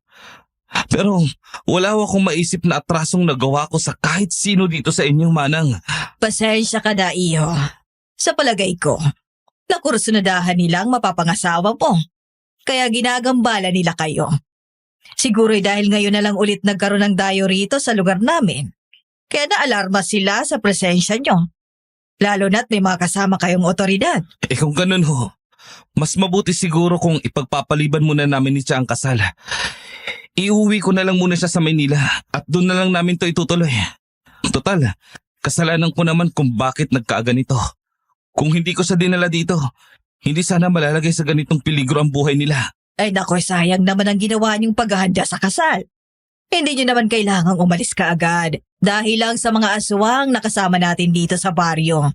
Huwag kayong mag-alala dahil simula bukas, babantayan namin kayo.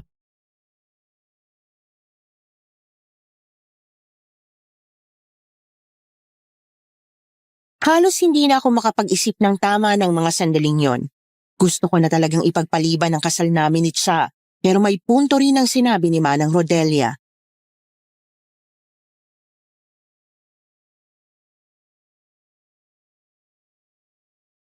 Imposible ang kansilehin natin ang kasal. Bisperas na bukas. At may ilan sa mga kamag-anak namin na pupunta rito. O ka na mag-alala, iho. Andito rin naman kami ni Tonton. Sige ho. Pero pagkatapos ng kasal namin ni Tia, babalik na agad tayo ng Maynila. Ang mabuti pa'y magpahinga na tayong lahat. Masyado nang lumalalim ang gabi. Marami pa tayong aasikasuhin. Mabuti pa nga. Yan nga palang sako may lamang loob. Ipaliligpit ko na lang yan kay Gimo. Sige ho. Maraming salamat ho, Manang Rodelia.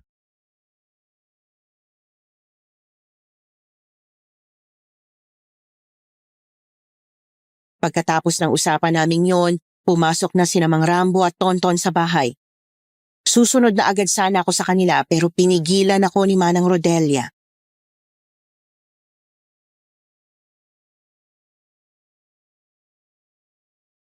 Iyo, nasabi nga pala sa akin ni Badet na nagtalo raw kayo kanina.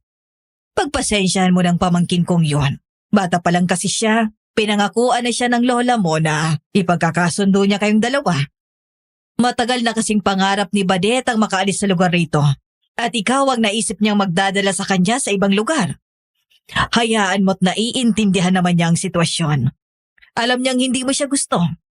Dahil mahal mo ang mapapangasawa mo. Mabuti naman ho kung ganun. Oh, bakit natigilan ka, iyo? Wala ho. Naalala ko, may gagawin pa nga ho pala ako. Manang sige ho, papasok na ako. Salamat po ulit sa inyo.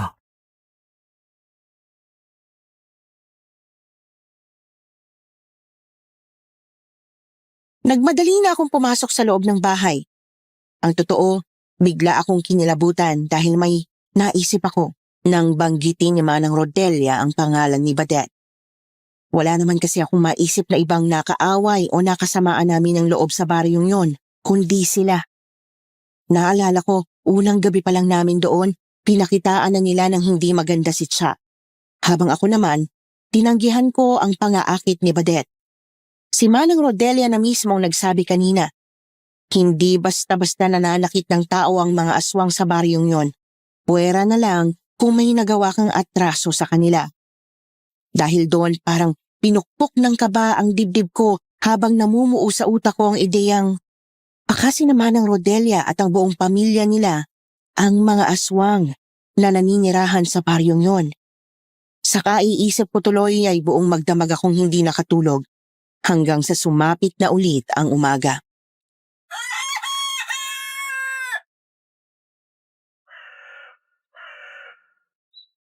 Magandang tanghali ho, Mang Rambo. Pasensya na ho kayo't ngayon lang ako nagising. Umaga na ho kasi ako nakatulog. Huwag mong intindihin yun, iyo. Isa pa, bakit ba hanggang ngayon mangrambo pa rin ang tawag mo sa akin? Abay, magiging manugang na kita bukas. Kaya dapat masanay ka ng tinatawag mo akong tatay. Salamat ho, tay. Mukhang balisa ka pa rin. Dahil ba yun doon sa nalaman natin kagabi? Huwag mo nang intindihin yon. 2 gabi na lang at magiging maayos na rin ang lahat. Pinalakad ko na sina Tonton sa bayan para makabili na agad siya ng ticket natin pauwi sa Maynila sa Lunes. Mabuti naman ho kung ganun. Siya nga ho pala. Tay, bakit parang wala pa yata yung mga hinihintay niyong kamag-anak? Hindi ko alam, iyo. Dapat nga, kanina pang madaling araw nakarating ang mga yun. Pero huwag mo nang isipin at pinaasikaso ko na kay Tonton. Ang mabuti pa, magpahinga ka pa at mukhang antok na antok ka pa. Ako na bahala rito. Matatapos na rin naman ako.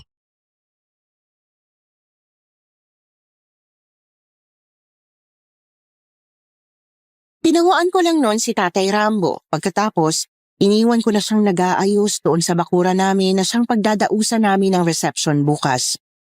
Nagpunta na lang ako doon sa pinaglalagyan ng mga panggatong dahil hindi ko natapos ang pag-aayos noon kagabi. Nang maya-maya ay dumating naman si Mang Gimo. Bit-bit ang isang bayong.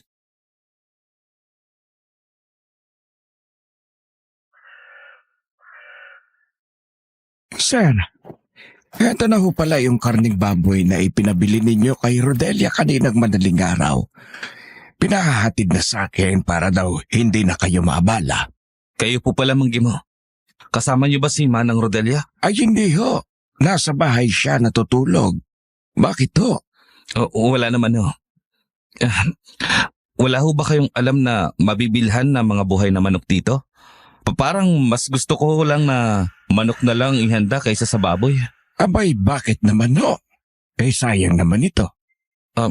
Inyo na lang ho yan, Manong. Kung gusto niyo.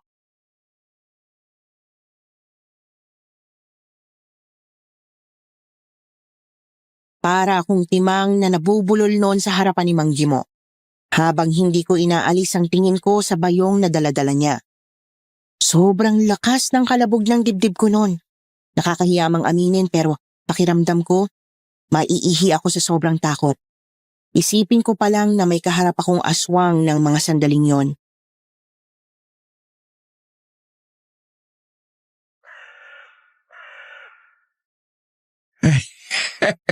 Mukhang sa wakas. Nakuha mo ring maniwala, sir. Ho? Sir, kung ano man ang iniisip mo tungkol kina Rodelia at sa buong pamilya nila, hindi ka nagkakamali doon. Sila ang mga aswang na gumagambala sa baryong to. Diyos ko. Ibig sabihin, pati kayo. Tao lang ako, sir. Hindi ako kagaya nila. Isa ako sa mga kalalakihang binihag nila at pinilit gawing parte ng kanilang pamilya. Sakit na yun ang lahi nila. Kapag may nagustuhan silang lalaki, hindi na nila pinakakawalan. Ginagawa nila yung asawa, lalo at lahat ng miyembro ng ang kanila ay puro mga babae. Pero, si Romel. Tao lang din si Romel. Pareho kami ng sitwasyon pamilya nila. Hindi ka nagkakamali doon. Sila ang mga aswang na gumagambala sa baryong to. Diyos ko. Ibig sabihin, pati kayo. Tao lang ako, sir. Hindi ako kagaya nila. Isa ako sa mga kalalakihang binihag nila at pinilit gawing parte ng kanilang pamilya. Sakit na yun ang lahi nila. Kapag may nagustuhan silang lalaki, hindi na nila pinakakawalan. Ginagawa nila yung asawa, lalo at lahat ng miyembro ng ang kanila ay puro mga babae. Pero, si Romel. Tao lang din si Romel. Pareho kami ng sitwasyon. Hindi sila totoong magkapatid ni Badet. Dahil si Romel ang unang lalaking nakursunadahan ng babaeng yon. Pero matagal nang nawala ng interes si Badet kay Romel. Ginagawa na lang siyang laruan ng aswang na yon, kaya nga pinutulan nila siya ng dila. Ay, ang totoo niyan, kami ni Romel ang nagbibigay ng mga babala sa inyo, sir. Yung kamay na nakita ni Charity sa bintana. Ako yon. At yung putol na daliri, pati yung sako. Kami rin ni Romel ang may gawa noon. Hindi para takutin lamang kayo, kundi para ipakita sa inyo na hindi kayo ligtas dito. Totoo ang mga aswang sa baryong ito. Hindi namin magawang sabihin agad sa inyo dahil palagi silang nakabantay sa amin. Iilan na lamang kaming natitirang tao dito sa baryong ito, sir. Paano nangyari to, Manggi mo? Saan galing ang mga nilalang na yan? Ang lola mo, siya ang nagdala sa kanila dito sa baryo. Hindi siya aswang pero matagal nang may sakit sa utak ang matandang yon. May obsession siya sa pagkain ng karne ng tao. At para maibsan ang pantasya niya, nakipagkasundo siya sa mga aswang na yon. Ipinangako ng lola mo na ibibigay kanya kay Badet. Oras na tanggapin mo ang pamana niya. Ang bahay na to. Yun din ang dahilan kung bakit masyado silang interesado sa iyo. Ang ibig niyong sabihin, ako talagang pakay nila. Hindi si Charity. Ganun nga. Sabi ko sa iyo, iba ang utak ng mga aswang na yan. Hindi ka pa man nakikita ni Badet. Baliw na siya sa iyo. Dahil na rin sa lola mo. Nung hindi mo tinanggap agad ang bahay na ito, nainip sila. Pinatay nila ang lola mo. Kinain nila siya. Ano? Hindi ko alam kung ilang segundo ba akong natahimik nang marinig ko ang lahat ng sinabi ni Manggi mo. Pero malinaw sa akin na hindi ako pwedeng magbulag-bulagan pa sa pagkakataong yun. Kailangan may gawin na ako. Kung totoo ang lahat ng sinasabi niyo, kailangan na nga naming umalis dito. Sasabihin ko sa kanila hanggat maaga pa. Hindi kayo pwedeng basta-basta gumawa ng kilos, sir. Hindi lang sila sa baryong ito naninirahan. May mga miyembro din ng angkan nila na nandoon at nagbabantay sa may bayan. Kaya nga hindi kami makalabas basta-basta ni Romel dito mula pa noon. Napapalibutan nila ang lugar na ito. Kaya kailangang maging maingat kayo sa mga gagawin ninyo. Ibig niyong sabihin, kailangan pa rin naming manatili dito, Manggi mo. Oo, sir. Kailangan ipagpatuloy niyo pa rin ang kasal para hindi sila makatunog na may alam na kayo sa katotohanan. Ang totoo niyan, bukas, sa magiging kasal ninyo ni Charity, lahat ng magiging bisita niyo rito ay puro aswang. Hindi na makakarating pa rito yung mga inaasahan ninyong bisita. Anong ginawa ng mga aswang sa kanila, Manggi mo? Patay na rin ba sila? Hindi, sir. Ang totoo, iniligaw namin sila ni Romel nung makarating sila dito. Nag-alala kasi kaming baka matulad sila doon sa naunang bisita ninyo na dumating dito ng mag-isa. Ang pinsan ko? Pasensya ka na, sir. Subalit wala na siya.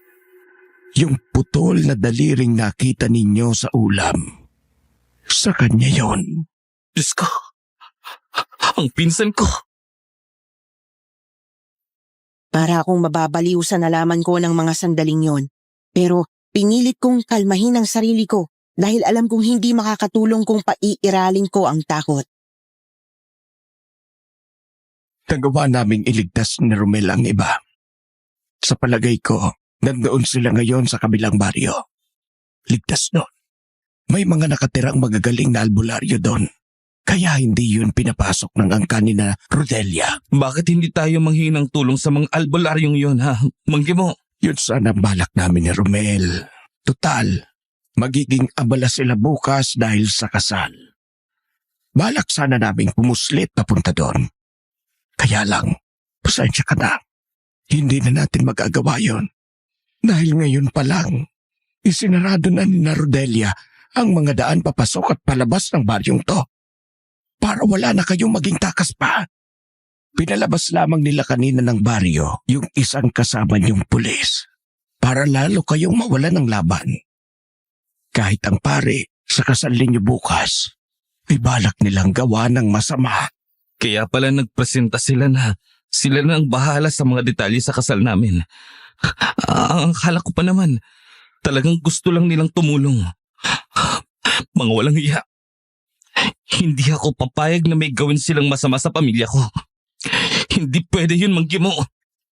Isa pang babala, sir.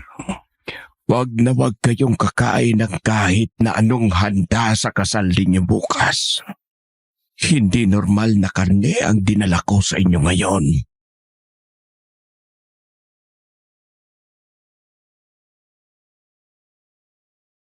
Nakuha ko agad ang ibig sabihin ni Mang Gimo. Hindi na ako nagtanong pa kung ano yon dahil parang tuluyan ng babaliktad ang sikmura ko. Dali-dali na lang akong pumasok nun sa loob ng bahay. Tapos ay tinawag ko sina Tatay Rambo, Charity at Chang para ipaliwanag sa kanila ang sitwasyon. Kahit sila nagulat, kinilabutan at halos hindi makapaniwala. Pero yung katotohanang hindi na nga nakabalik si Tonton sa loob ng baryo, nagpapatunay ngang totoo lahat ng sinabi sa akin ni Mang Gimo.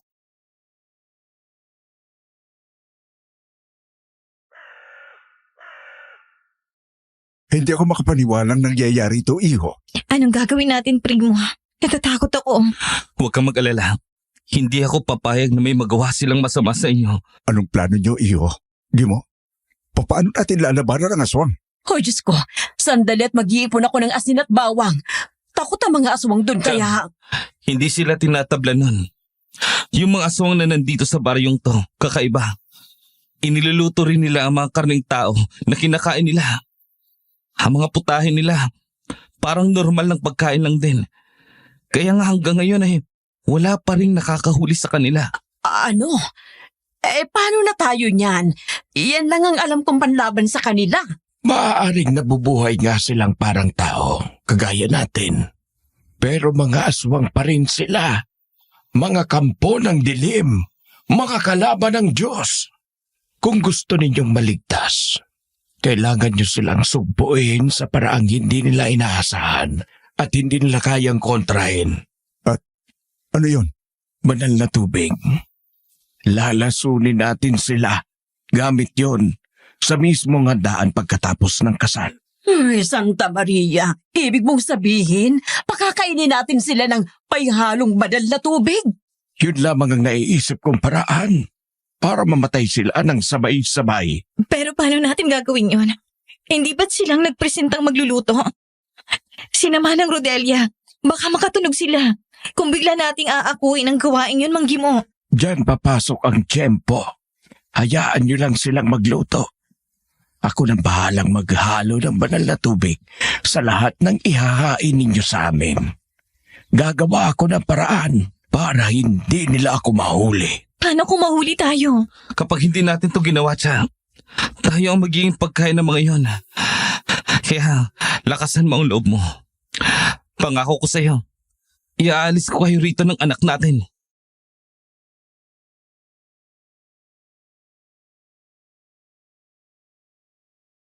Hindi ako natulog ng gabing yon sa takot na baka maisipan na agad ng mga aswang na atakihin kami, lalo na ang magiging asawa ko. Bantay sarado namin ni Tatay Rambo ang buong bahay. Halos ayokong alisin ang tingin ko kay Tsa. Kinaumagahan, pinilit naming umakto ng normal para hindi kami mahalata ng kahit na sino sa mga kamag-anak ni na Manang Rodelia. Sa unang pagkakataon, nakita namin silang lumabas na sikat pa ang araw. Ang sabi ni Mang Gimo, hindi rin daw namamatay ang mga aswang na ito sa sikat ng araw. Pero kahit papaano, ay nakakaramdam sila ng panghihina dahil doon. Kaya magandang oportunidad yon para mabilis na lang namin silang mapuksa. Gaya ng inaasahan namin, halos tanghali na nung dinala ni naman ng Rodelia ang pari sa baryo. Halatang gumawa sila ng paraan para abutin ang hapon bago matapos ang seremonya ng kasal. Ayon kasi kay Mang Gimo, gabi nila kami balak na sugurin. Kapag nakakain na sila ng mga putahing sila mismo ang naghanda at nabawi na nila ang lakas nilang nawala dahil lumabas sila ng umaga.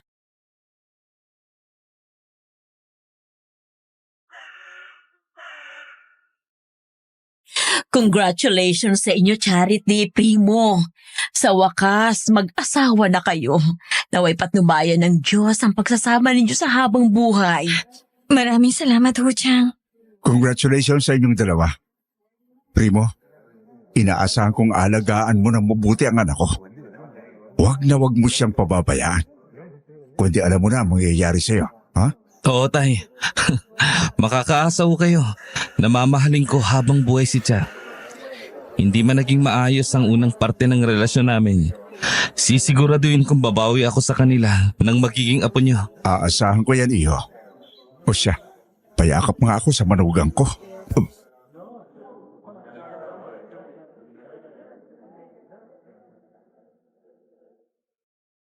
Hinila ako ni tatay at nagpanggap siyang niyayakap ako.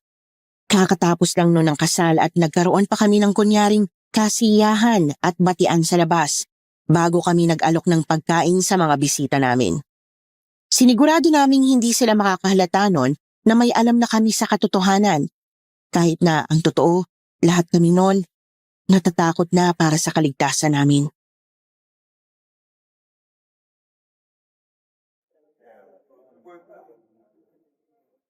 Ano nang balita sa plano, iho? Kumagat na ang dilim. Anumang oras ngayon, pwede nang umatake ang mga demonyong yan. Huwag ho kayo mag-alala, tay. Nilagay na ni Mang Gimo yung lason. Kaya maghanda na ho kayo ni Cha. Malapit na ho tayong tumakas. Tumakas? Saan niyo balak na tumakas, Primo? Sabay kaming napalingon ni tatay noon kay Badet na bigla na lang sumulpot sa likuran ko habang hawak ang isa pang plato na may lamang pagkain. Halos mapangiwi ako nang makita kong napakaamos niyang kumain habang nilalantakan niya yung malaking tipak ng karne na ginawang kaldereta. Gusto mo ba talaga malaman? Nakakahiya naman. Sabihin mo, Primo. Anong pagtakas ang tinutukoy mo? Bakit ba nagagalit ka dyan? Nagpapaalam lang naman ako kay tatay kung pwede ko na bang itakas ang asawa ko sa kasiyahang to. Dahil gusto ko na siyang dalhin sa kwarto namin. Masama ba yun? Sigurado ka bang yun ang pinag-uusapan nyo? Oo naman. May iba pa ba kaming dapat na pag-usapan ni tatay? Ganun ba? Sige, gawin mo nang gusto mong gawin. May kailangan lang akong puntahan. Bigla kong hinila ang braso ni Badet nung akma siyang tatalikod. Hindi nakaligtas sa akin noon ang pag-ikot ng mata niya sa paligid na para bang may hinahanap siya, kaya alam kong nakatunog na siya sa plano namin. Primo, Saan ka tawad pupunta? mo nga ako!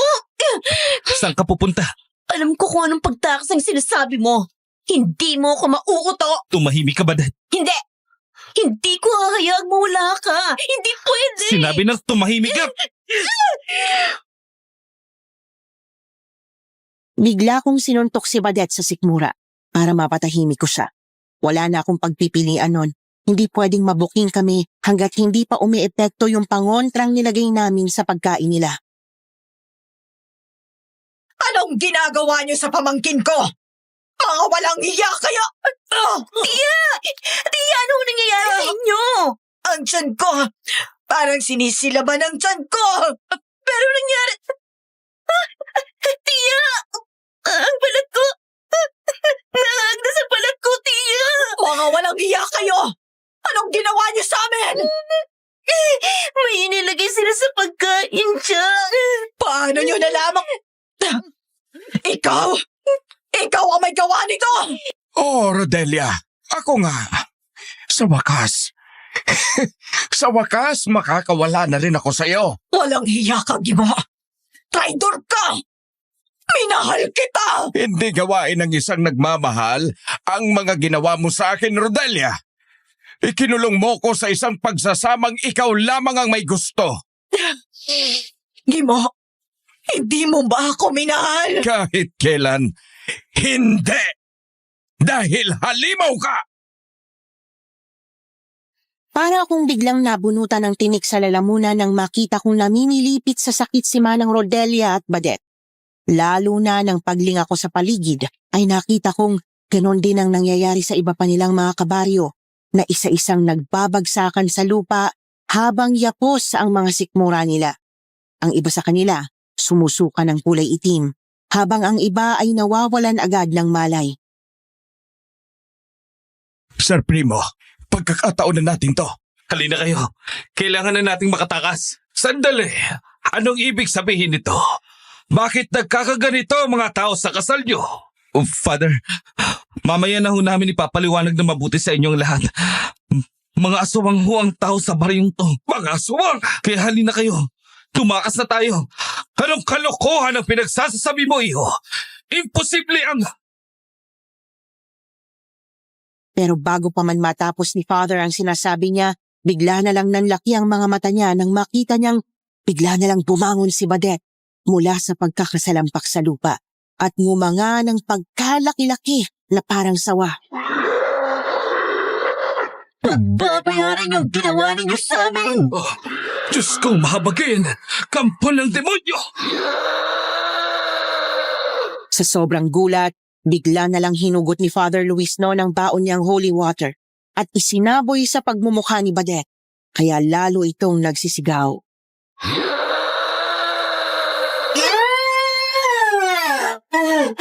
Halina kayo! Bilisan ninyo! Nabuksan na ni Romel ang daanan. Wala nang bantay sa labasan ng baryo.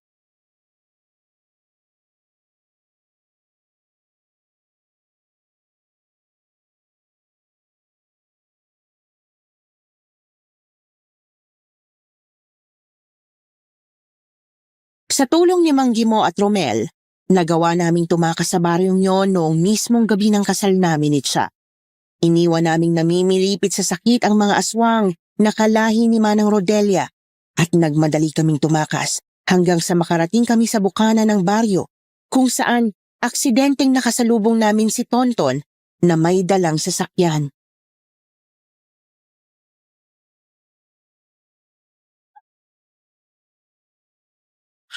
Ton! Cha! Anong nangyari sa inyo? Pabalik pa lang sana ako sa loob. Kahapon pa kasi ako hindi makadaan dahil bawat lusutan papasok dyan sa loob ng baryo. Nakakakita ako ng malalaking aso. Parang ayaw akong papasukin. Mahabang kwento, iho. Saka na namin ipaliliwanag. Halika na, tumalis tayo rito. Sige ho, tara na. Sumakay na kayo.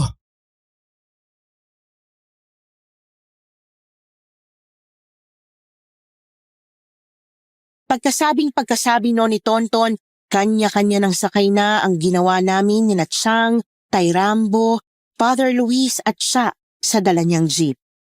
Pero laking gulat ko nang mapansing hindi kumikilo sina Mang Gimo at Romel sa kinatatayuan nila.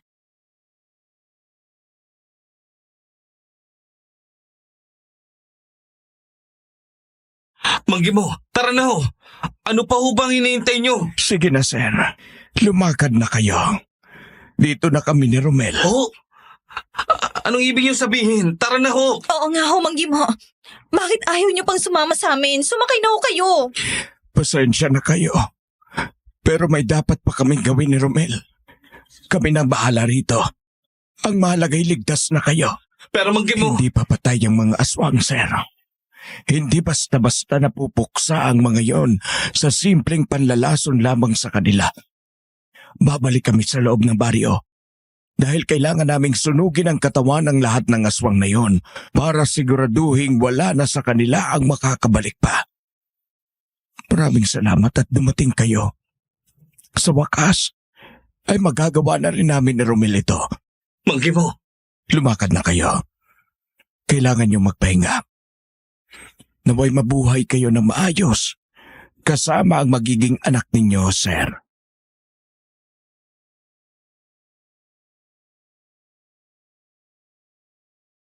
Napayuko na lang ako nang simulan ng paandarin ni Tonton ang sasakyan.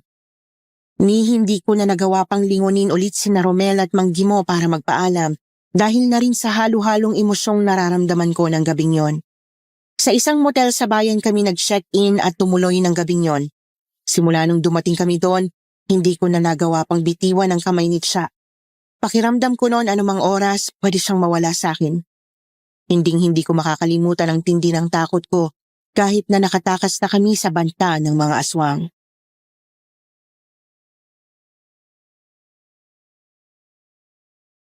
emosyong nararamdaman ko ng gabing yon. Sa isang motel sa bayan kami nag-check-in at tumuloy ng gabing yon. Simula nung dumating kami doon, hindi ko na nagawa pang bitiwan ang kamay ni Cha. Pakiramdam ko noon anumang oras, pwede siyang mawala sa akin. Hindi ko makakalimutan ang tindi ng takot ko kahit na nakatakas na kami sa banta ng mga aswang.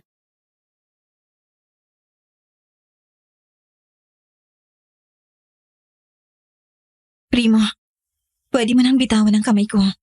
Magbibihis lang ako sa banyo. Naka-wedding gown pa ako eh. Sasamahan kita. Ano? Hindi ako titingin siya. Sasamahan lang kita para masigurado kung okay kayo ni baby. Pero, Please, siya. Hindi mo alam kung gaano ako katakot ngayon. Hindi ko mapapatawad ang sarili ko kapag may nangyari sa inyo ng anak natin. shh. Ayos ng lahat, Primo. Nakatakas na tayo, di ba? Natatakot din naman ako pero ligtas na tayo rito. Pasensya ka na ha. Kung hindi ako nagpakagago at pinilit kayong dito tayo magpakasal, hindi sana natin to naranasan. Naiintindihan naman kita. Napilitan ka sa kasal na to dahil kay Itay. Kaya, Hindi ako napipilitan siya. ha? Gusto naman talaga kita. In denial lang ako. Sa tingin mo ba, popormahan kita nung reunion natin kung wala akong gusto sa'yo? Pero, Ang totoo niyan, duwag lang ako. Nung nalaman kong nabuntis kita, naduwag akong baka matulad ako sa tatay ko. Hindi ko alam kung paano magpakatatay siya. Dahil lumaki akong walang ama.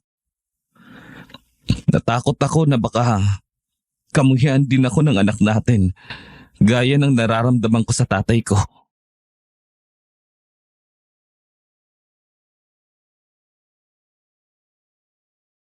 Nabigla ako nang hawakan ni Charity ng dalawang kamay ang mukha ko.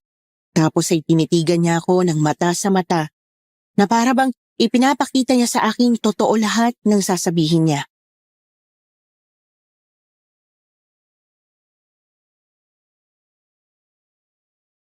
paglaki ng anak natin, ikikwento ko sa kanya kung paano mo kami prinotektahan. Ano? Sasabihin mo sa kanya na inaswang tayo sa mismong kasal natin? Sira, syempre hindi. Iibahin ko ng konti ang kwento. Dahil baka isipin ng anak mo, may krung-krung ako. Tama. Ang hirap ng paniwalaan itong nangyari sa atin. Ano palang plano mo sa bahay mo dun sa baryo? Hindi ko alam, Cha. Ayoko mo nang isipin yun ngayon. Magpahinga na muna tayo. Bukas na bukas din. Babalik na tayo ng Maynila. Bakit ka natatawa dyan? Ayaw ko pa rin kasing bitawan ang kamay ko. Wala akong balak gawin yun. Kaya sumuko ka na. In love ka na talaga sa akin, no? Ganun na ba ako ka-obvious? Ah? Tinatanong ko kung halatang halata na ba na patay na rin ako sa'yo. Nagbibiro lang naman ako. Pwes ako, hindi. Mahal na kita, Cha. Ano? Sus! Ngayon ka pa nahiya. Magkakaanak na tayo, Cha. Oh. Dapat masanay ka na marinig yan galing sa akin. Sige na, magbihis ka na para makapagpahinga na tayo. Okay.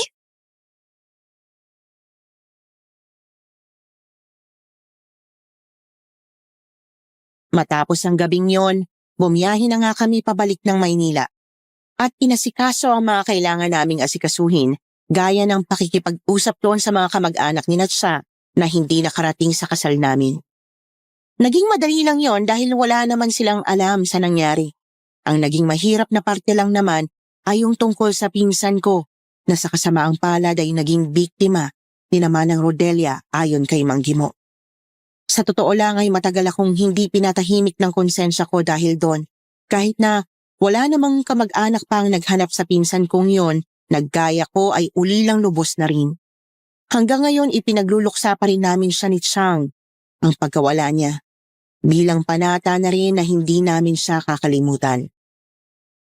Binalikan ni na Tatay Rambo at Tonto ng baryong yon 1 buwan pagkatapos ng nangyari, pero wala na silang inabutan doon, kundi mga abo ng dating nakatayong bahay at ang abandonadong ancestral house ng lola ko. Wala na rin silang nakuhang kahit na anong balita tungkol kina Mang Gimo at Romel pagkatapos noon. Parang naglaho silang bigla, kasabay ng paglalaho ng mga aswang sa baryong dati nilang tinirhan. Ibinenta ko ang bahay ko doon sa baryo pagkatapos ng ilang taon noong may mga tao na ulit na naninirahan sa lugar. Pagkatapos noon, wala naman na kaming nabalita ang may aswang ulit na gumagala o nanggagambala doon. Samantala, kami naman ni Cha, naging maayos ang pagsasama namin sa kabila ng nangyaring ito sa mismong kasal namin. Nagpakasal ulit kami sa Maynila noong makaipon kami. Ang karanasang yon ang nagbigay ng daan sa buhay namin para maging malapit sa Diyos ang aming pamilya. Kaya kahit papaano, masasabi kong may naidulot din na maganda sa amin ang karanasang yon. Sana ay nagustuhan niyo ang kwento kong ito at nawa ay may napulot kayong aral sa naging karanasan namin. Masaya ako na nakapagbahagi ako ng kwento sa channel na ito. Muli ay ako nga po pala si Primo. Maraming salamat sa kwentong takip silim at hiling kong lumago pa ang inyong programa.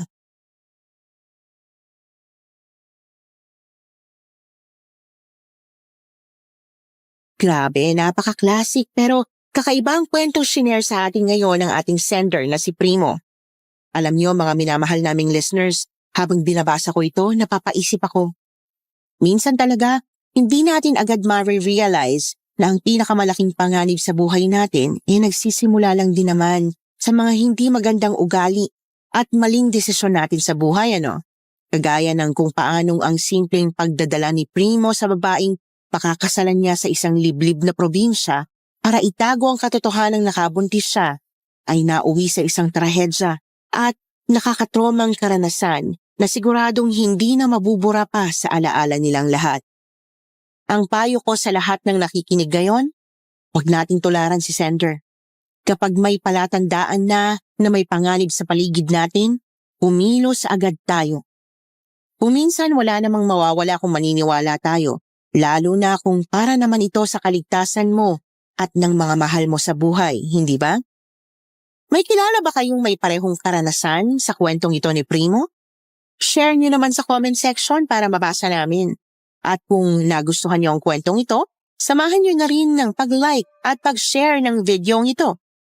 Hanggang sa susunod mga kakwentong takip silim, maraming salamat po.